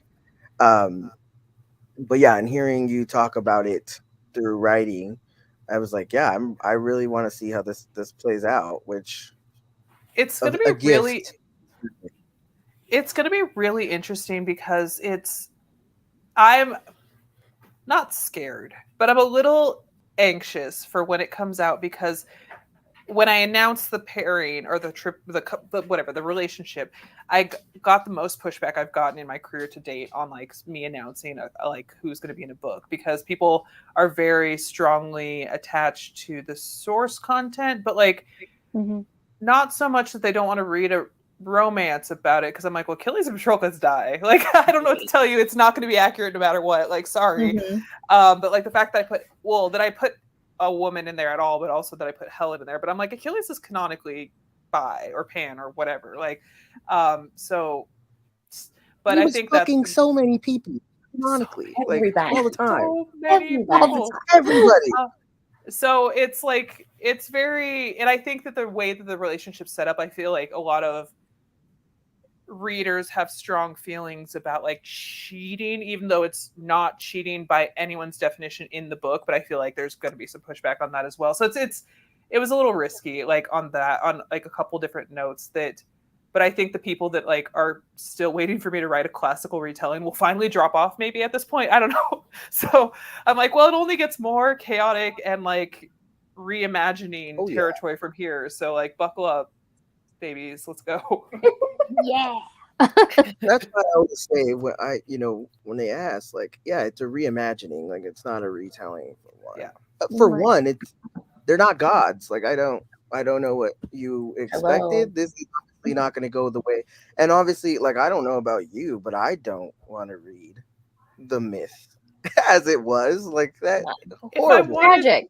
Yeah, and like it's the thing I love about like the like contemporary retellings, and the reason, and I actually want the answer to this, is that like how we take the same source material, and like some of our couplings are the same, but a lot of them aren't. And it's fascinating to me that we're working from the same source content, but also like doing these different spins and taking these different aspects of their personalities. Because like, for example, Apollo, like the myths about him range from being like, oh, he's a super nice guy, to being like, he's a rapist. And like, you know, it just depends. And like, so being able to kind of take the bits you want, or like in my case, I use the titles. So like the Apollo before my current Apollo was real bad. Like he was not a good person. The current Apollo is like a freaking cinnamon roll baby angel. So it just, but I want to like, because there's a couple pairings. Who do you have with Hera? Is it Charon with Hera? Mhm. That yeah, like that pairing, like Yes. where did that come from? Because that is like, you know, different. Okay, so, well, like in general, I feel like because I was thinking about this because we've obviously wanted to talk about this for a while, and I think that my thing was always that it really did depend one on the character that the aspect of the god that you choose to reimagine. Obviously, because yeah, like the myths about Apollo, the myths about Poseidon, the myths about. I mean, Zeus is more or less. The Zeus worst. basically wrote the myths him No. fucking self because somehow still the goddamn hero despite everything. But anyway, but like and the myths about Hades are usually the same too, except for the myths about with him and Persephone, which is the most known one.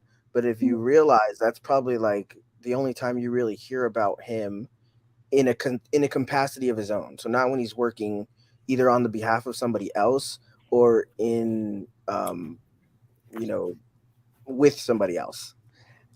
So it just depends on the myth that you go off of or like the part of the character because like everybody was a god of like 17 different things, you know what I Yeah. mean? So it and so that was one of the big things that I thought about.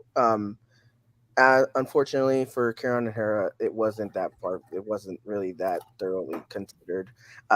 This was actually completely by accident because what happened was Hades and Hera is my forever ship, right? Hades and Hera has always been um the most like because it was that thing of like, well, my brother treats me like shit and he treats you like shit and we're the only two people in the world who are close enough to him to understand just how bad he is and to watch him play out for everybody else, and we're the only ones that really understand the struggle that we each have to go through.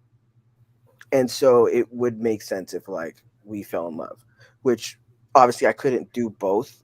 I have promised in the past a Hades Hera kind of standalone, separate from everything, um, because of and I told everybody when I was writing Drag Me Up, I couldn't have them in a scene together because I knew what I would do. I know me, and I knew that if I had them in a room together for more than 5 minutes, the entire romance would fall apart. Which they had a scene in Drag Me Up for 6 seconds, and he kissed her forehead. I died. Maybe nobody else died. I fell apart because I was like, "Fuck." But from that, obviously, You want to the sabotage yourself. right. What is and so for me, the closest character to Hades would have been Charon because what people think of, so people thought of Hades as Zeus's shadow, and then people think of Charon as Hades' shadow. So it was very much for me when I adapted Charon because I didn't really start thinking about who Charon was going to be as a character himself until after I played Assassin's Creed Odyssey. But I always knew that he would be very important because the ferryman, The ferryman. Like, how like can you? yeah, I also am doing Charon, so that's right. why I'm like, Like, how do I you do love him. that and not think like this has got to be the most badass motherfucker in the world? Because one, the person who always minds their own business is usually the most dangerous. And that man literally sticks to his river and doesn't listen to anybody else, doesn't ask you no questions. He says, "Give me your gold and I'm going to take you where you need to go." We don't have to talk. We don't have to have a conversation. Like that's just it. So what I did with Charon was basically make him into the observer. So he doesn't talk a lot.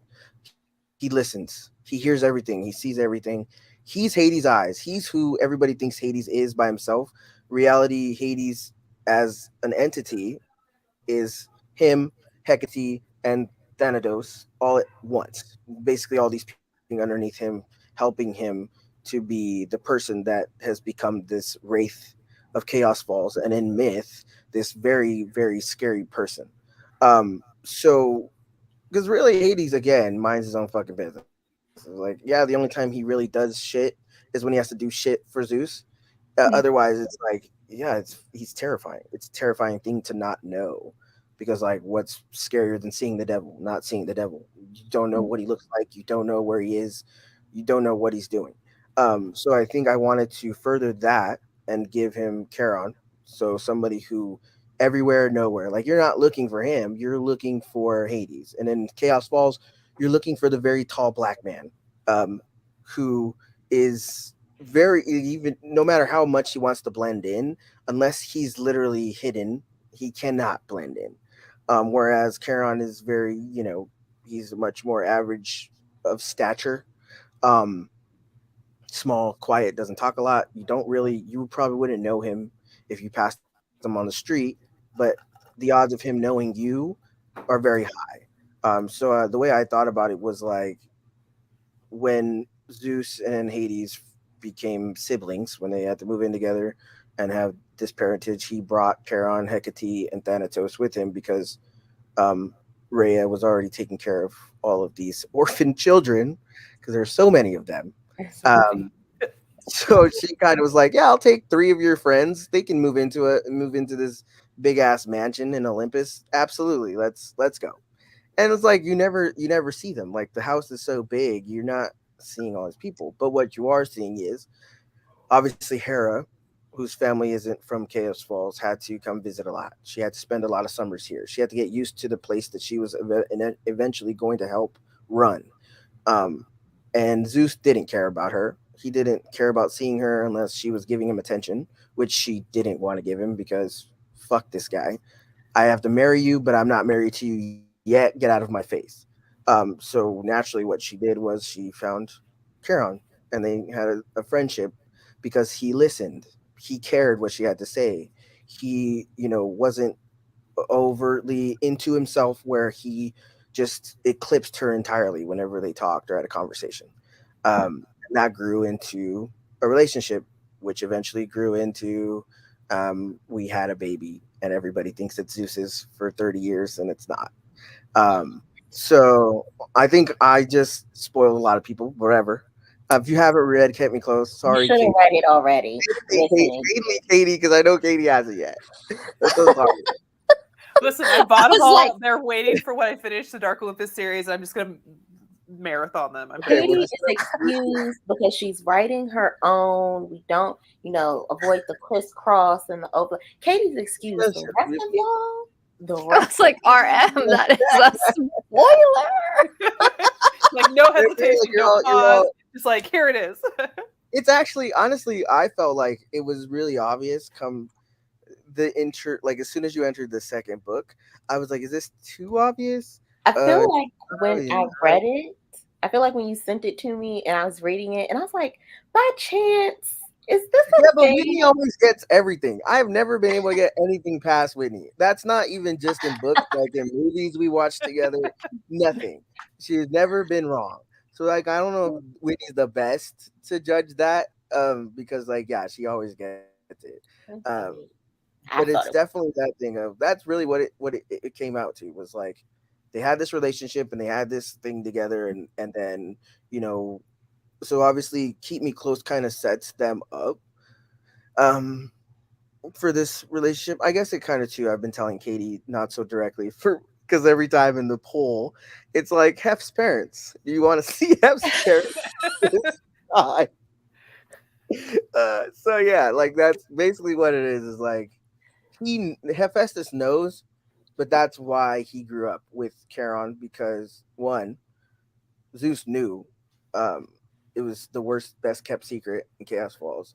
But it was that thing of like I don't want him to grow up with a stepfather that hates him, who already hated him, father or not. Like Zeus hates his Mhm. kids. Right. But like now at least you have one parent that you get to grow up with. So I think that was really the thing of like one, I wanted Hephaestus to have one loving parent.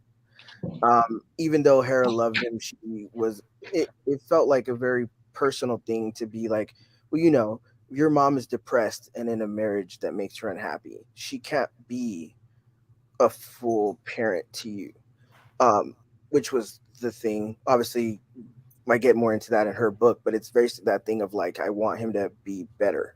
So she did the only thing that she could think to do. Unfortunately, Ares didn't have that same grace because obviously he is Zeus's son. So we're working through it with him. Uh, but yeah, so yeah, that was basically it for that coupling. But in general, yeah, I think it's just a matter of like what aspect of the god that you decide to focus on, um, and how you pick. Because like I know we had talked about like so like Hermes and Dionysus being friends. Well, they're brothers for me, but being close friends always makes sense to me. So I feel like there is overlap in that.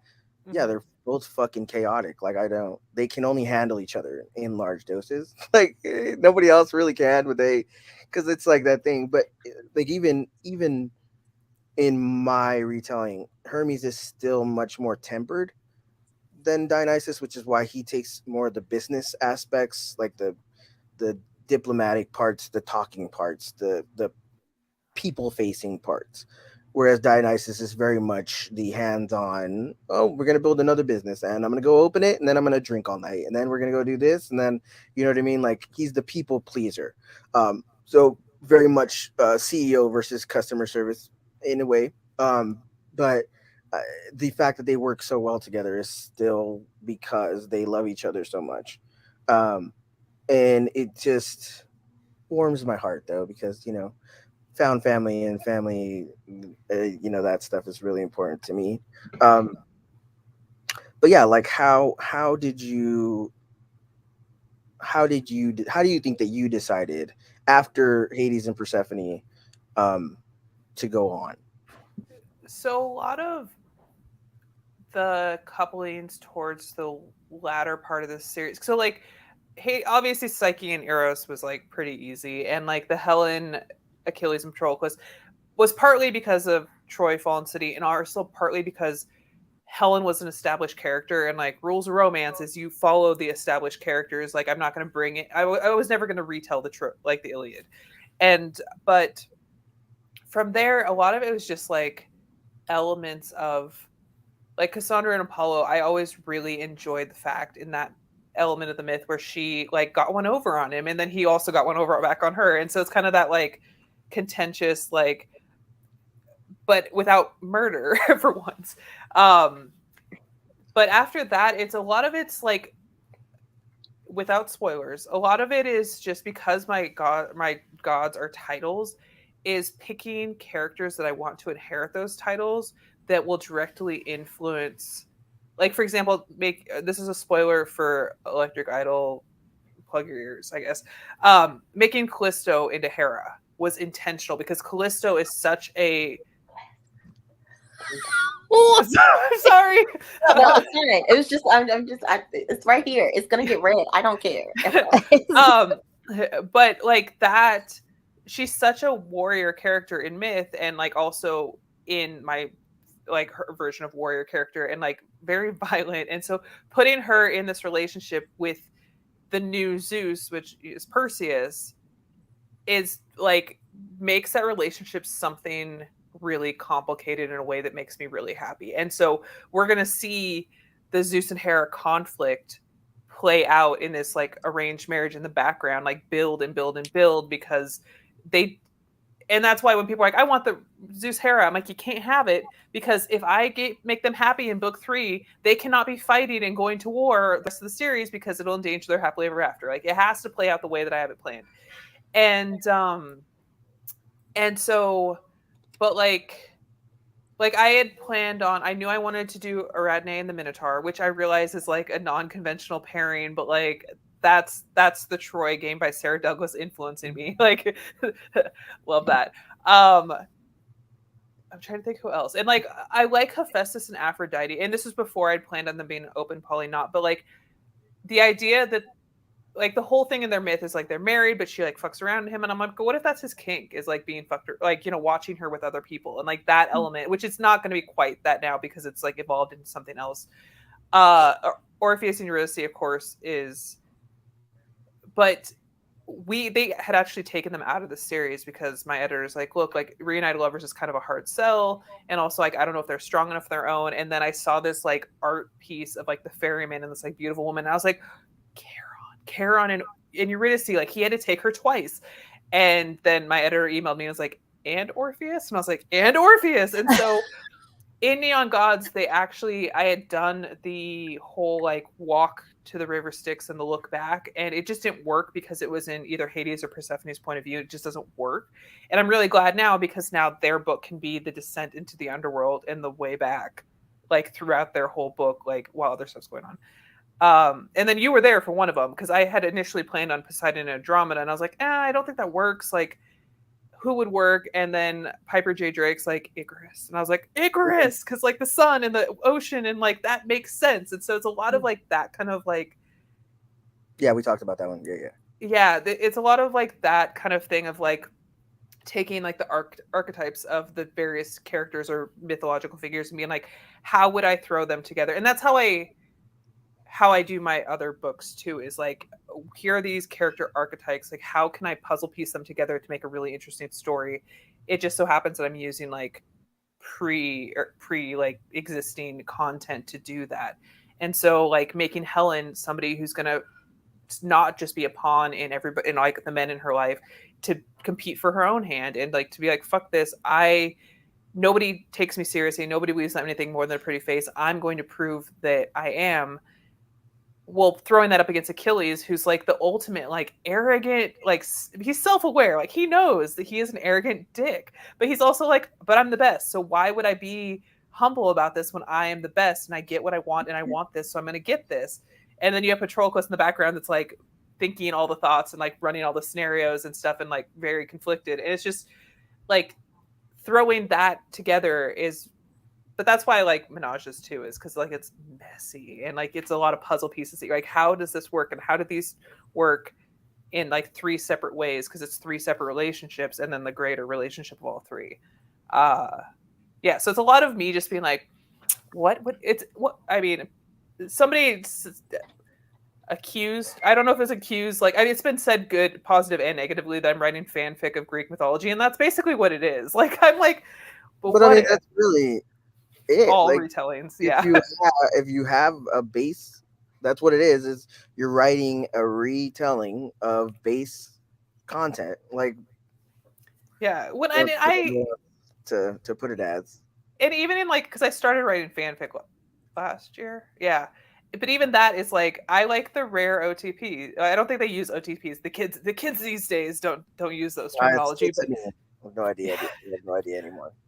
Yes, but like I like writing rare pairs. Like it appeals to me, and I think that shows in like the Dark Olympus series as it continues. Is like, how the fuck do you get Poseidon and Icarus? And but then when you think about it, you're like, oh, I hope that makes sense when people like think about it. Like, oh, of course, like he flew too close to the sun and fell into the sea. Like, of course, Poseidon was there to catch him in his big burly arms. Like, so. Yeah. So that's kind of like where a lot of that comes from, is like, what would happen if this happened? If we like, cause like, I think Greek myth being so predominantly tragic gives a lot more freedom to be like somebody had been like, oh, you should write Apollo and Daphne. And I'm like, that's not a sexy story to me because, and also I already, like, if you read Electric Idol, it's referenced in there in like a non-romantic way. And so, but I don't find like it's easy to be like, oh no, I want to write like Apollo with somebody who's like going to meet him like on equal ground. And I feel like Cassandra, even though it's not technically equal because she's like his employee sort of, but like that is a more equal ground than like Daphne to me. And so that's kind of where that came from, for example. And I think mine, like I like because obviously there are a lot of stories that like you wouldn't want to directly retell from Greek myth. And my thing is like I like the potential of like, what if these roles weren't as, because like a lot of the stories in Greek myth is the base issue is the power dynamic, which is men have all the power and women kind of just have to bow down to it.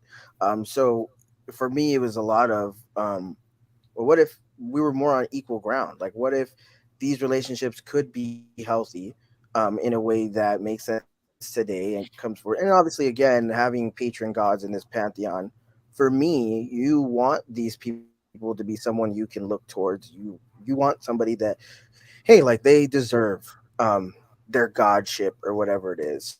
So like for instance, like obviously I understand Katie's hatred for Odysseus. And I decided that I liked the potential of him more than And that's who his actual who he was. But my thing was, well, how do you erase the base issues with all of the shit that he did? And that's a lot. That's a long list. Mhm. So if you, let's say he ended up losing his memory, and for 20 years his wife don't know where he is, but also he doesn't know where he is either. He's no idea who he is. He's been on this in this fighting pit, fighting every day for his life. So he's not enjoying himself by any means, right? Like he's suffering just as much. Which because even if you lose your memory, if you're still living a whole life, you don't get to go back to the old one and just live it too. Like everybody else who was missing you just had to keep trucking, and you were out here just living this whole new life. So it was basically a thing of him being in this struggle. So he ends up in Heracleon, which is the fighting pit of the Aegean region. And um, in the Achilles and Patroclus, when they go there, they bring him back. And the whole thing is like, I don't know who I am.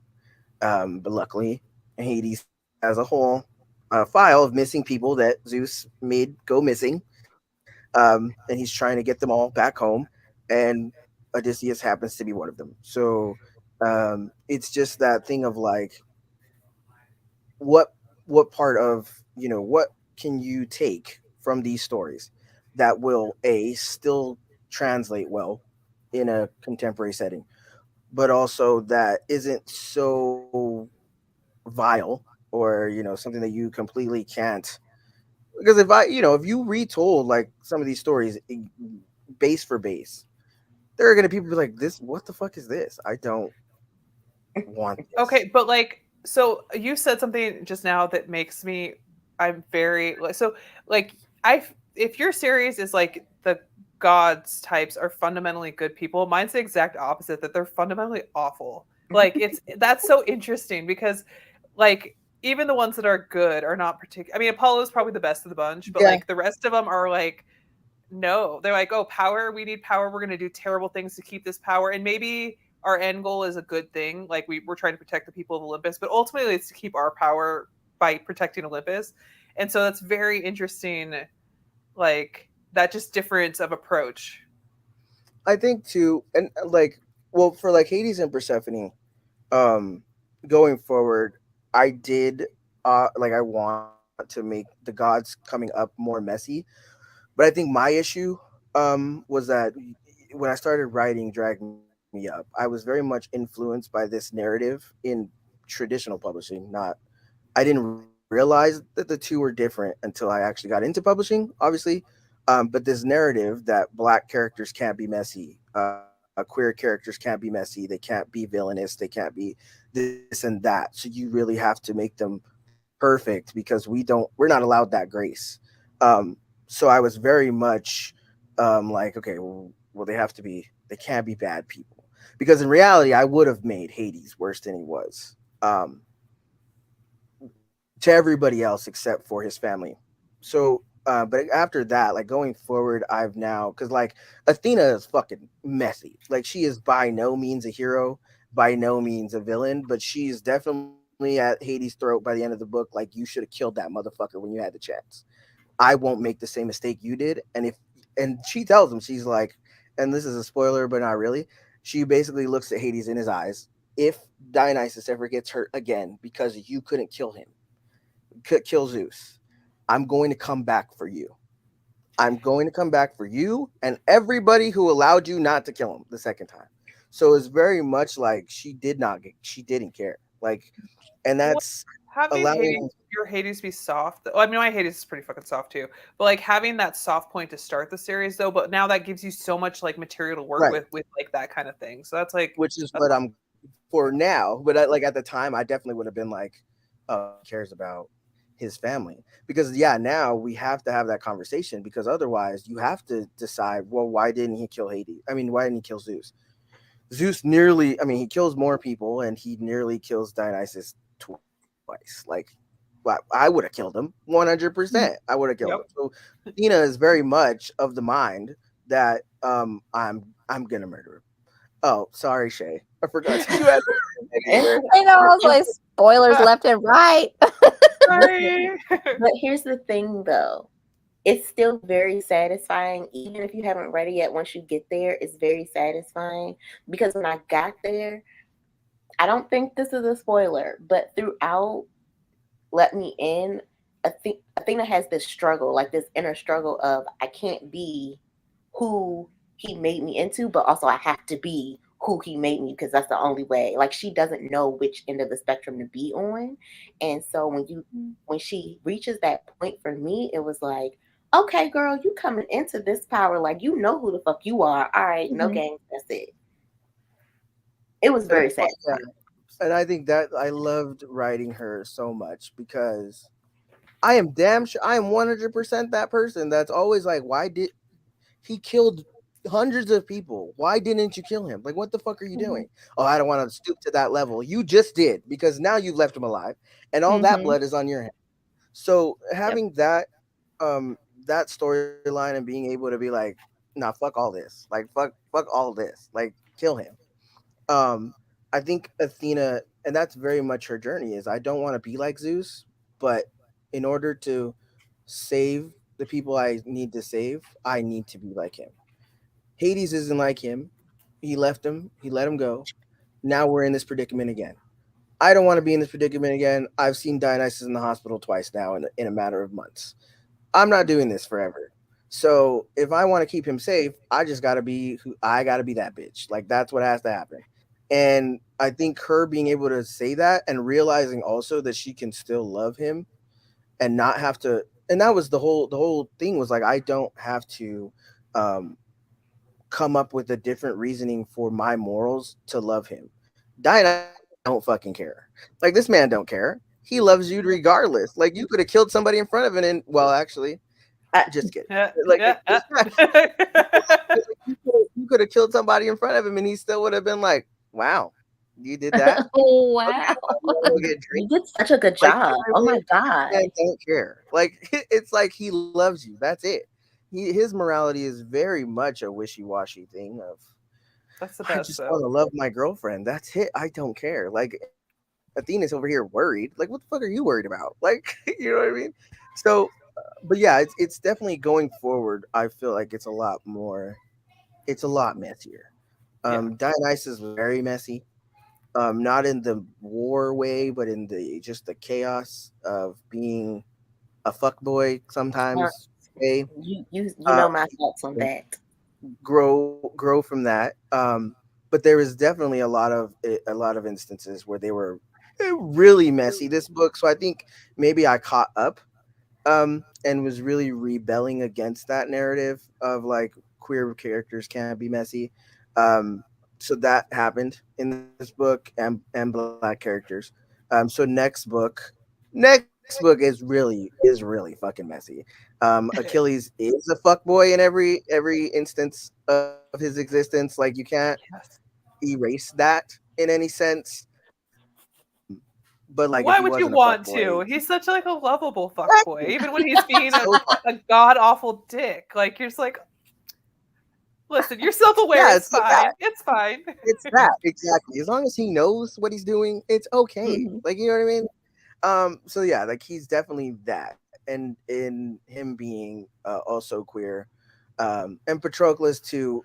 For me, Patroclus is fun because he is trans, so he's the first trans man that I get to write. Um, which for me is like, yeah, we get to go on a fucking adventure. And he is super messy in the way of like very shy, awkward. What the fuck is happening? But the moment that you piss him off, it is all of a sudden like, who flipped a switch on this man? Like, why? What is going on?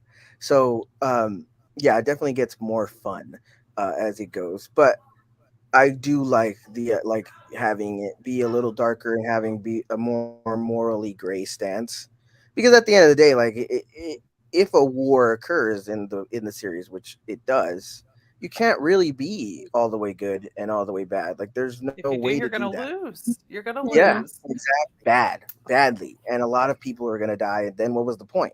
Again, what was the point of being good if all of these people died anyway? Yep. You Like don't you're get a good. medal for getting everybody murdered. Exactly. So that's the fun part of that is like this build up. And book 3 is definitely where the real huge conflict starts.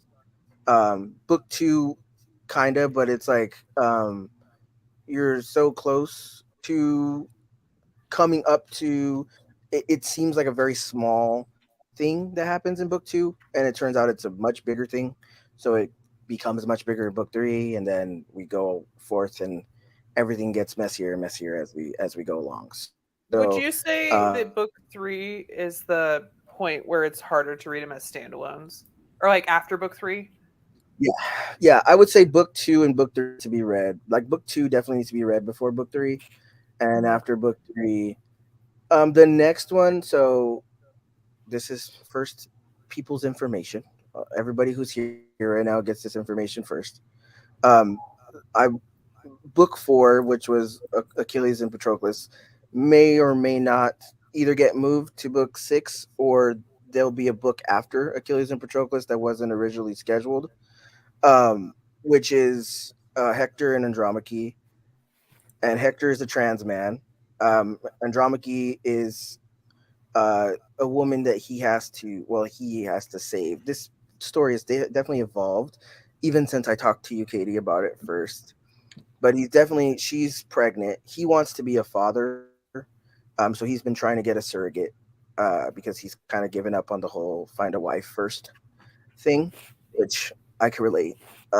But he's looking to get a surrogate so he can be a father. Andromache just happens to be pregnant and wants to give her baby up for adoption. Um, so they go on this adventure because he has to save her first and bring her back to Chaos Falls with his sister Cassandra. So she's in it too. They basically fall in love, and they're gonna raise their baby together and have it's the happily ever after in the middle of all this chaos that's going on. So it's kind of a break from the main plot, but also still they bring back information that kind of puts the whole thing back into play. So either before or after, depending on where I put it, that'll be next on the docket. So that's one of those things where like, yeah, that'll kind of be a standalone in itself. But I was trying so hard to make everything a standalone, and I just was like, this is not going to work in the long run. Like, there's no way. So I kind of had to just throw that dream away. Um, Yeah, yeah. On book four, I think is the book in my series. At that point, you got to read them in order because it's not going to make sense. Because book four and then book seven are both tipping off points. Because like, I got really nerdy and planned the series arc. So like it was originally book three, but now it's book four is the tipping off point for the end of the first arc of the series. And after that, like it's not going to make a ton of sense if you draw. I mean, you can still read it, but it's like there's a lot of like other stuff going on that is really necessary. Lauren wants to know how many books both of you have planned in your various series. 10. I feel like that's a loaded question. I have 10 plans. 7 are currently contracted. Regardless of what happens, I will finish out the series because I think books 8 through 10 are Poseidon, Icarus, Zeus and Hera, and then Hermes and Blippity Blip for spoilers, um, which we'll find that out later in the series. But um, yeah, I think it has to end at that point because like I have the arcs planned. I don't. That's a really long series already. Like I can't imagine we'll just see what happens. But that's where it ends. That's where I plan on it ending. That's where like the things that are happening now will come to a conclusion with Hermes' book at the end. Yes. Um, I do don't you have know. any idea? Well, it's at 20 right now. But you remember, like mine are all. I haven't thrown a polyamorous in any like they're all two off. Mhm. But it's like that's the things like we talked earlier about, you have to follow like the known characters, which was like my thing when I was trying to do. But it's like the gods that I always loved were not like Erebus and Nyx, my favorite, top tier. Love them. Their book isn't for a while. Like I might do like a short novelette of just them when they first get together because obviously in the series they've already been married with children and everything. Um, but like, Erebus and Nyx, Apollo, Artemis, they still haven't, had their time to shine yet. There's I'm trying to think of like that more. Oh, That's Helios the and one thing I ran into is like there's so many ones I'd like to still tell, but they didn't fit in with the right. structure of the arc. Like, because like I don't have a plan for Athena, but like I mean I have an idea, but like I think I might do novellas or something And or that might be something. good. Yeah, that Yeah, might be good. And it might I be don't know. just like I might just do the small Erebus and Nyx thing and move on. But I mean, I don't promise anything because I'm me. But it's Plans definitely change. That's how it yeah, works. exactly. And it's like if you still love writing it after 20 books, then like keep going. If you don't, then call it a day. Like I think that's really it. But I'm of my love with Greek mythology is I could write six different series, six different ways probably at this point because even with Drag Me Up, I had so many ideas about the world itself, just the world, like not even the characters or the partnerships or the planning, but like just the world that it took place in. I did settle with the contemporary because it was my first book, so I wanted to be as easy on myself as possible. But there was definitely, magic, gods, a little less than gods, and you're right, you will. I'm Um, very excited. yeah, but like, yeah, there's so many, and obviously, like I do, there are other pantheons that I would like to do. So it's just a matter of like where I am. It's always that fear of like I don't want to like not be able to write anymore before I finish all the ideas that I have. But then we keep adding them on, and it's like you never get to all those. But You're never going to. It's going to be, and then it becomes the point of like, okay, I have so many ideas. There's ones I really would like to tell, but also like it's a job. yeah, So sometimes you have to make hard calls or like put stuff Mhm. to the side because like bills need to be paid, and that exactly. means investing in the series that are doing well, which happens to be series. I write everything I write I love, but sometimes you have to make business decisions too. So yeah. Yeah, that's rough. I just like I mean, right, obviously right now being that it's my only series out with more than Not one. the only series out. Well, you I have mean, with only one book, listen. I am invested. it's Right. What are you coming. It's talking coming. about? I'm sorry. I didn't mean to infer that it was the only one. But yeah, that one's coming as well. But that one's easier a little bit in a way because it is set. Like that's set to 7 books. Yeah. Unless I do something foolish, which I'm prone to doing. But right You just now, put it out there into the universe. It's yeah, going to happen. Foolish. Right. I mean, there's at least one companion novel, which is Zaphan's book from Sing Me to Sleep. Like, but then other than that, like the 7 deadly sins, that helps that there's a number of deadly sins set. So that's 7. Whereas with the Greek gods, there are Endless. numerous. And then you could just do a second generation series, and then Well, there that you go. was the plan with Deimos and Phobos. Oh, well, Katie hasn't read Keep Me Close yet, but that's set up in that book. Um, but like, yeah, just like because Helios, uh, and Icarus was the other one I had because Helios is obviously like the Titan god of the sun, and since the Titans are in the same league now, you have that freedom. Whereas in other worlds that I had previously built, they were still segregated in a way of like those are the before gods, now we're here, but now they're all mixed up. But now obviously what I have have the freedom of doing in this series is going to different parts of the Aegean region. Now I have the whole map planned out, so I don't have to stay in chaos balls, and they're not everybody's stories have to be directly linked, etc., etc. Although Helios is Apollo's big brother and Artemis's, so I put that all together. Um, the family trees are enormous. For one, I tried to link everybody in some way, but it definitely, obviously, a lot slips through the cracks, etc., etc. So, but yeah, There's just a lot of opportunity past that. So we'll just see where I land 5 years from now. But yeah, it really just depends.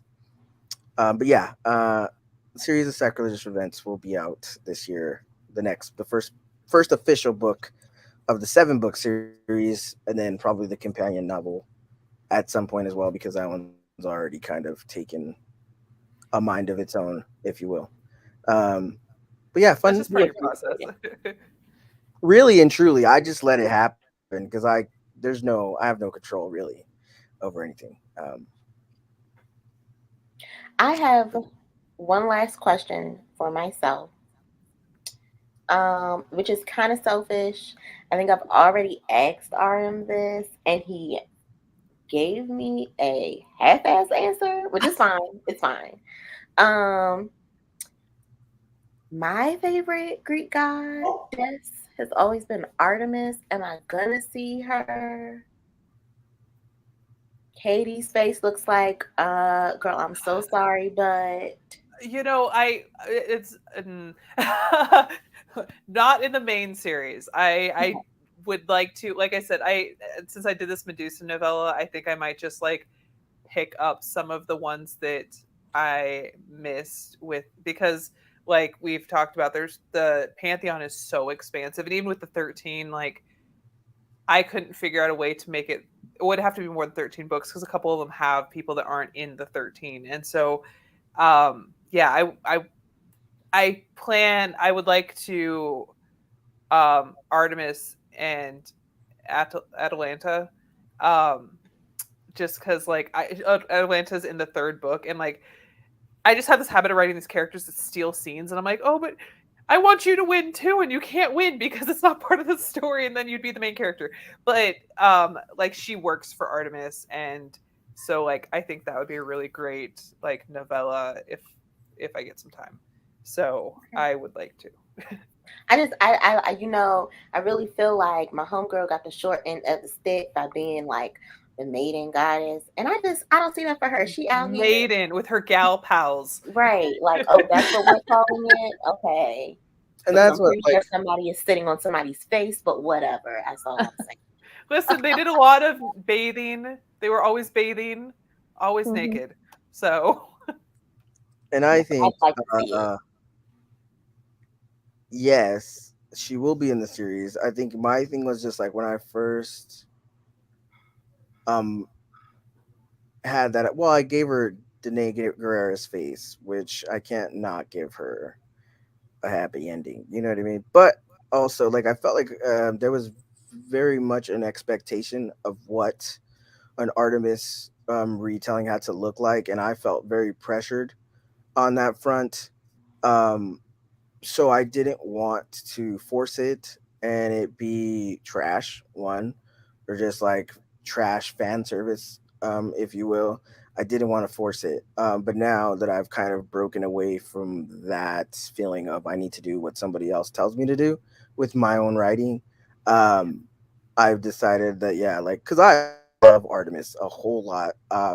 I definitely think that she hasn't been uh, put into a lot of the media or mythical retelling that she deserves. She's definitely somebody that had a lot of hand a lot of things, but she was also very quiet. Like, come on, she turned a dude into a deer and had this man eaten by his own dogs. Like, she was name me vicious. someone who did so. Like, just did it. Didn't ask no questions. Mhm. Didn't wait for the okay. Just like, you know what? I've got an idea. First of all, scary. Yeah. But also hot. Like, come on. So Yeah. 100% want to give her, and then also like um my whole inspiration for my Artemis was Okoye from Black Panther. So obviously, I really want to see that because like you see a lot of her and Let Me In, like she's obviously about her business. Like she don't take no shit. She's definitely the one at Athena's throat all the time. Like, what the fuck are you doing? Can you stop? Um, Actually. yeah, like yeah, she's the whole time, literally every single time Athena foolish. She's like, hey, guess what? That was fucking foolish. Can you not do that? So that's fun. But yeah, so I definitely want to see her um, in that role at the very least. And she's also one of those goddesses where I really would love to see her have books like, um, like where it's the character focused book, like Cersei, where it's just like talking about her and like the shit that she, because you every time you had these big ass conversations, she wasn't there. Like she was never there for like the Haiti, well, obviously the big three, and then even like the big three plus uh Apollo and Ares and Athena. Like she was never there because she didn't give a shit. Like she had her She's own just off thing doing with hunting it. shit with her Yeah, nymphs. Just and that's having, it. That's all she wanted. doing some murder occasionally. Like, just, she wasn't causing problem with no apples of discord. She wasn't worried about Exactly. who's the hottest. She, Exactly. She was minding her business and keeping it spicy. Yes. yeah. That's it. Exactly. So we definitely need because like yeah, even though she's like this big role in Chaos Falls, like she's the co security leader with Hephaestus and Achilles, and she's definitely just she doesn't bother nobody. She does her job and goes home, and like that's why her and Dionysus get along so well because it's just like, hey, you want to go grab a drink? Yes, but is she the friend that will leave when you guys get wild? Yes, bye. Like I've had my fill. Goodbye. So yeah, it's definitely one of those things where I definitely want to see her have more shine. Excellence. That makes me very, very happy on all fronts. Um, and we're gonna wrap this up. But does anybody have any like last burning questions that they have? Do you have But you some won't be able to sleep at night if you don't You ask. won't be. right? Like you have to get this out. That goes for you guys too, Katie and RM and Nicole. Nicole's dogs. Oh, they're testing me. They always do. Just You've in had case all. typing, we'll give it a few minutes. Yeah, it's like my dogs have had all day to bark, and now they choose right now. So. They want to participate too, Nicole. Truly. Literally. Okay? And it's fine. It's fine. Well, while we wait, just in case, I just want to thank everybody for being here. Y'all are so busy. I really appreciate it. Even though I was bullied into this, hosting this, not actually being here because obviously I would be here because I love y'all, but I was bullied into hosting this. I So don't I think won't there was any say bullying. I I don't won't think there was say any who did bullying it. either. I don't think there I was any think bullying. Nicole just said you're doing it, and that was it. Like I don't feel like there was any excess. There was a lot of pressure There here. was a statement made, and that was just taken as fact. I feel like that was Mm-mm. it. Yeah, There was a they're lot like of that's behind the scenes stuff you didn't see. You didn't see the stuff that she was saying to me. it was like Whitney, you should do this, and there was no pushback. You said okay, so Yeah, that's what I saw. But I don't know. Yeah. I just We clearly have two very different perspectives on what happened here. And it's fine. We just, as usual. yeah. as usual, it's fine. You would think that Sagittarius would stick together, but I guess that's just not how this Sorry, works here. but I have to I tell think that's the antithesis for Sagittarius, is though, unfortunately. I can't lie. You could. Aaron was like, yeah, that's a fantastic idea. So I was like, we have a second. It's fine. Pressure. I was outvoted, but it's fine. It's fine. But like, okay, but like, quickest question though. Like, Katie, is there like, I think we've talked about this before another time. But like, is there like another pantheon that you enjoy, even if you don't plan on writing it, but like enjoy immensely? I was really into like Celtic mythology and stuff. I don't know if I'd ever do that actual like mythology as much as I would just do like the Fae as told by Celtic mythology as it's scary as shit. I would like to do that at some point, and probably pull on the mythology a little bit, not necessarily like the same way I'm doing with Dark Olympus, but more like they exist. It's just a little more like actually paranormal or fantasy or whatever. Um, but yeah, like I like the Egyptian mythology, but like I'm not the one to tell that. I just want to read it. So, uh, but yeah, I don't know. I just love mythology. Like I love all the different ways of like you can be like how many cultures have like snakes as like inherent to the creation of the world? Like a lot. And so Mhm. like A that kind of threads and stuff and just like I yeah, so like I like a lot of different and I like native like the various Native American mythology. I was really into that for a while as well and just like but I think when if I move on it'll be Irish because the I always want Irish. to, yeah, know more of that just because. Well, I read, well, there was a King Arthur retelling. The author was very trash, so we don't talk about her anymore. But Yeah, but that imprinted on me in like ninth grade. I was like, ooh. Yeah, yes, okay, so yeah, that retelling, the King Arthur, was very rooted in Celtic mythology, and I really loved it.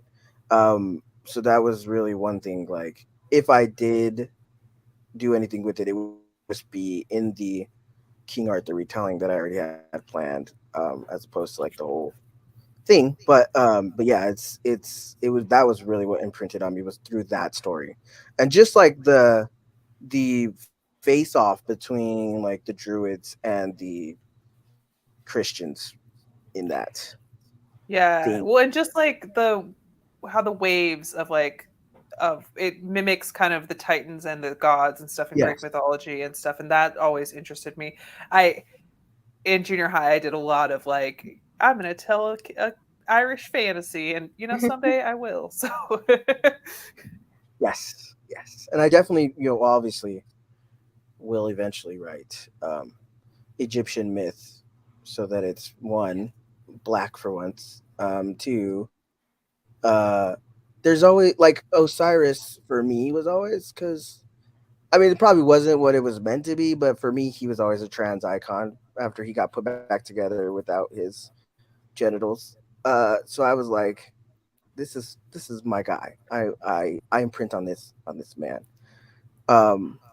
So I definitely want to retell that, the Isis and Osiris story. And it does suck that like you can't really talk about like because Isis obviously now has a very different connotation to the modern world, so that sucks to not be able to like talk about her as like my patron goddess.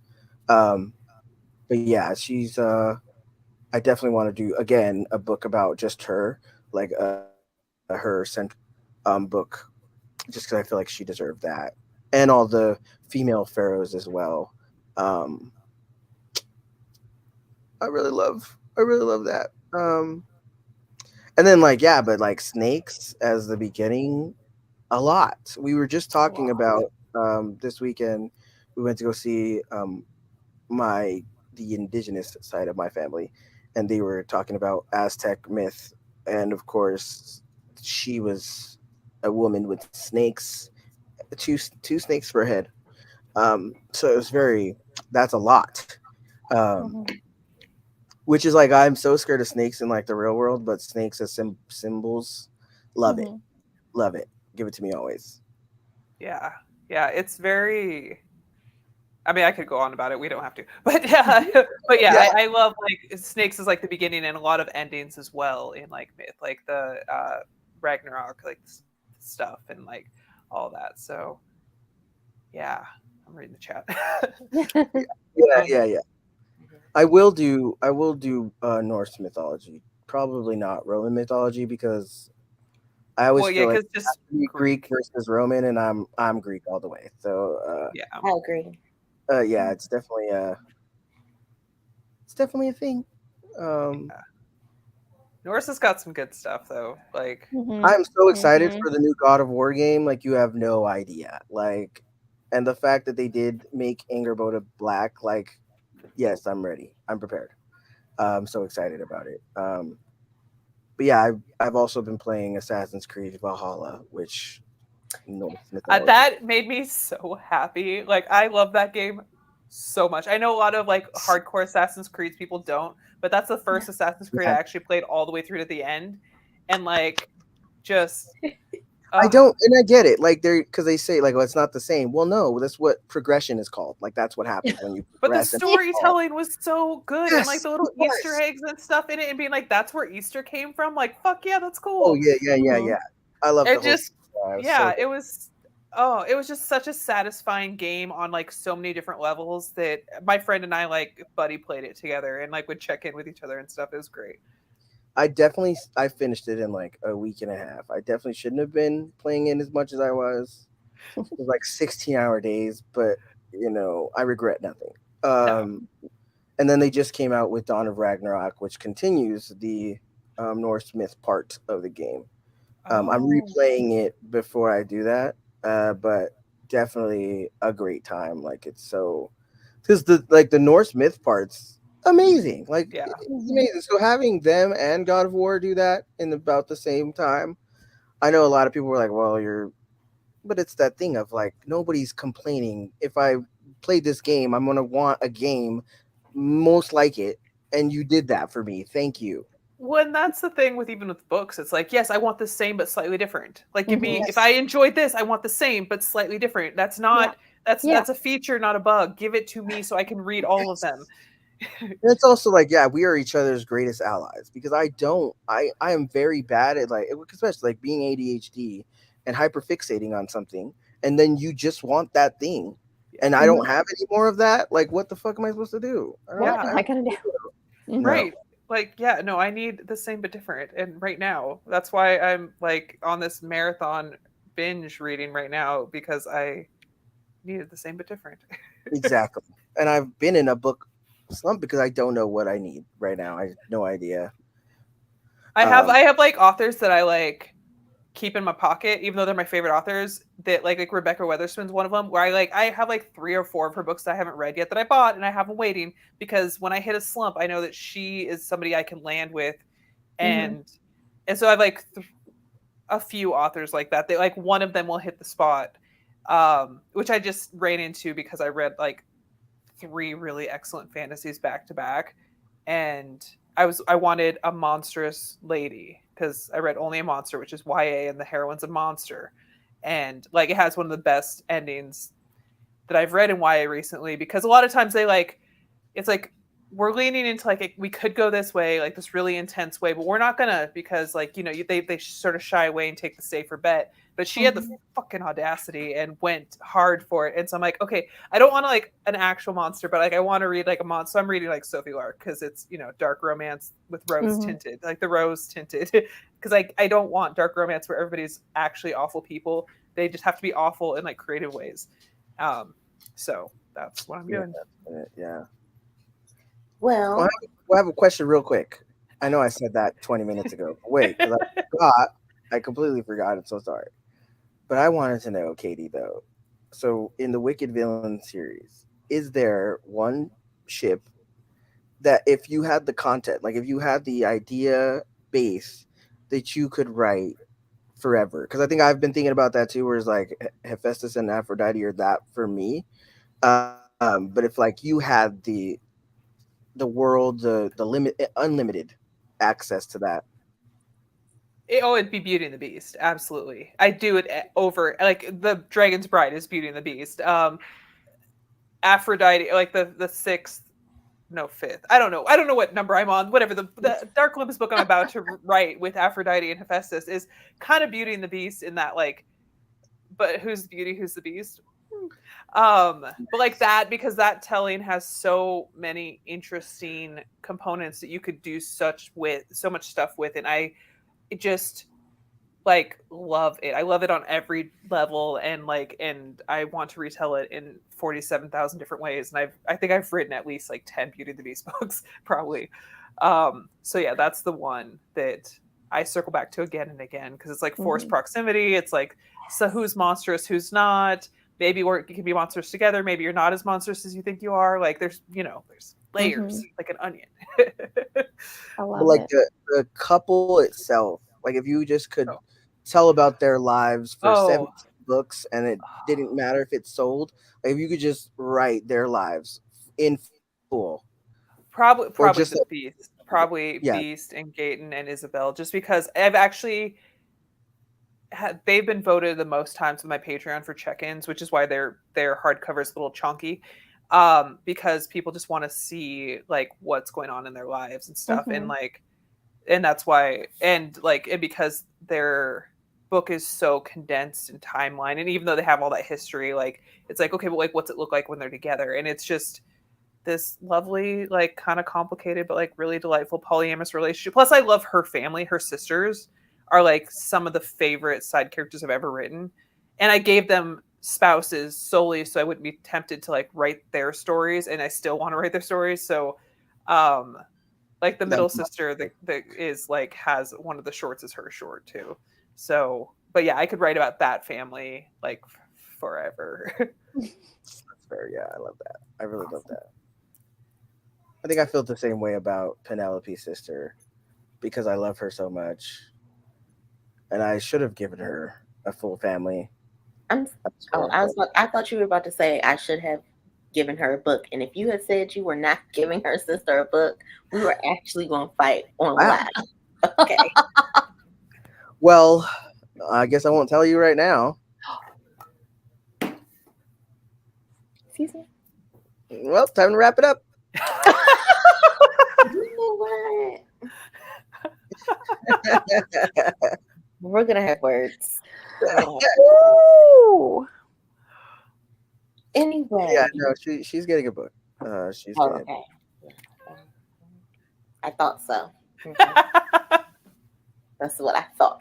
And I think I've thought of a way to definitely do that.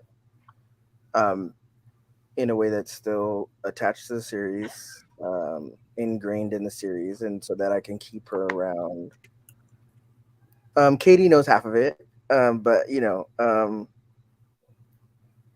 it's coming. Okay, I'll take it. Okay. Well, in case anybody is unclear, you need to go buy Electric Idol and Neon Gods immediately. We only spoiled it a little bit. It's fine. Only a little bit. Pre-order. Wicked Beauty is up for pre-order right now. Yes, right? yes. It'll be out in June. I would pre-order it, but I know I'm getting it on Patreon, and I've already been yelled at by somebody in particular It was about when me. I buy books that I'm already getting. You don't pay. Why you're paying $3 for 3 times for the same book? That's all I'm asking. That's the point. It's because I want to support.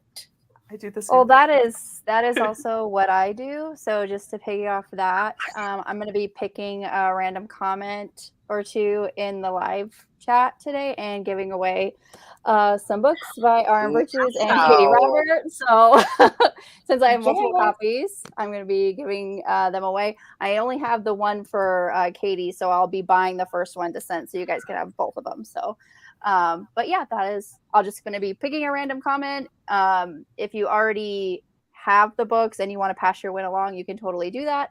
So yeah, I'll be doing that probably in the next couple weeks. So look forward to that. So this was so much fun. Pre-order. Also, if you have not purchased Keep Me Close or Drag Me Up or pre-ordered Let Me In. Yeah, I don't have my copy yet, so I can't hold it up. Yeah, I don't have a copy either. Before I gave it to you. Sorry. Anyway, please do that, because if you don't, you're missing out on some honestly very incredible stuff. Also, subscribe to the Patreon so that RM can yell at somebody besides me. And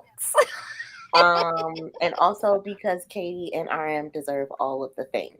And you get nice little artwork, which can I show the artwork, RM, for Keep Me Close? Yeah.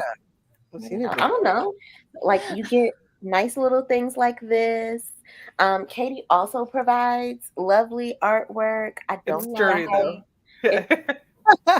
little explicits, and A it's little not downstairs suitable on my Yeah, I'm for waiting for my work. postcards. So, yeah. Pre-order, follow Katie and Nicole and RM. Subscribe to Nicole. Whitney. Don't do it. Don't do it. Subscribe to Whitney. You can subscribe to this channel. I do not dedicate myself to content, though. I'm not making any promises. It'll just be little pockets of surprises. So That's the best kind. Yeah. there we go. So yes, thanks everybody for coming, and enjoy your night, and bye. Yeah.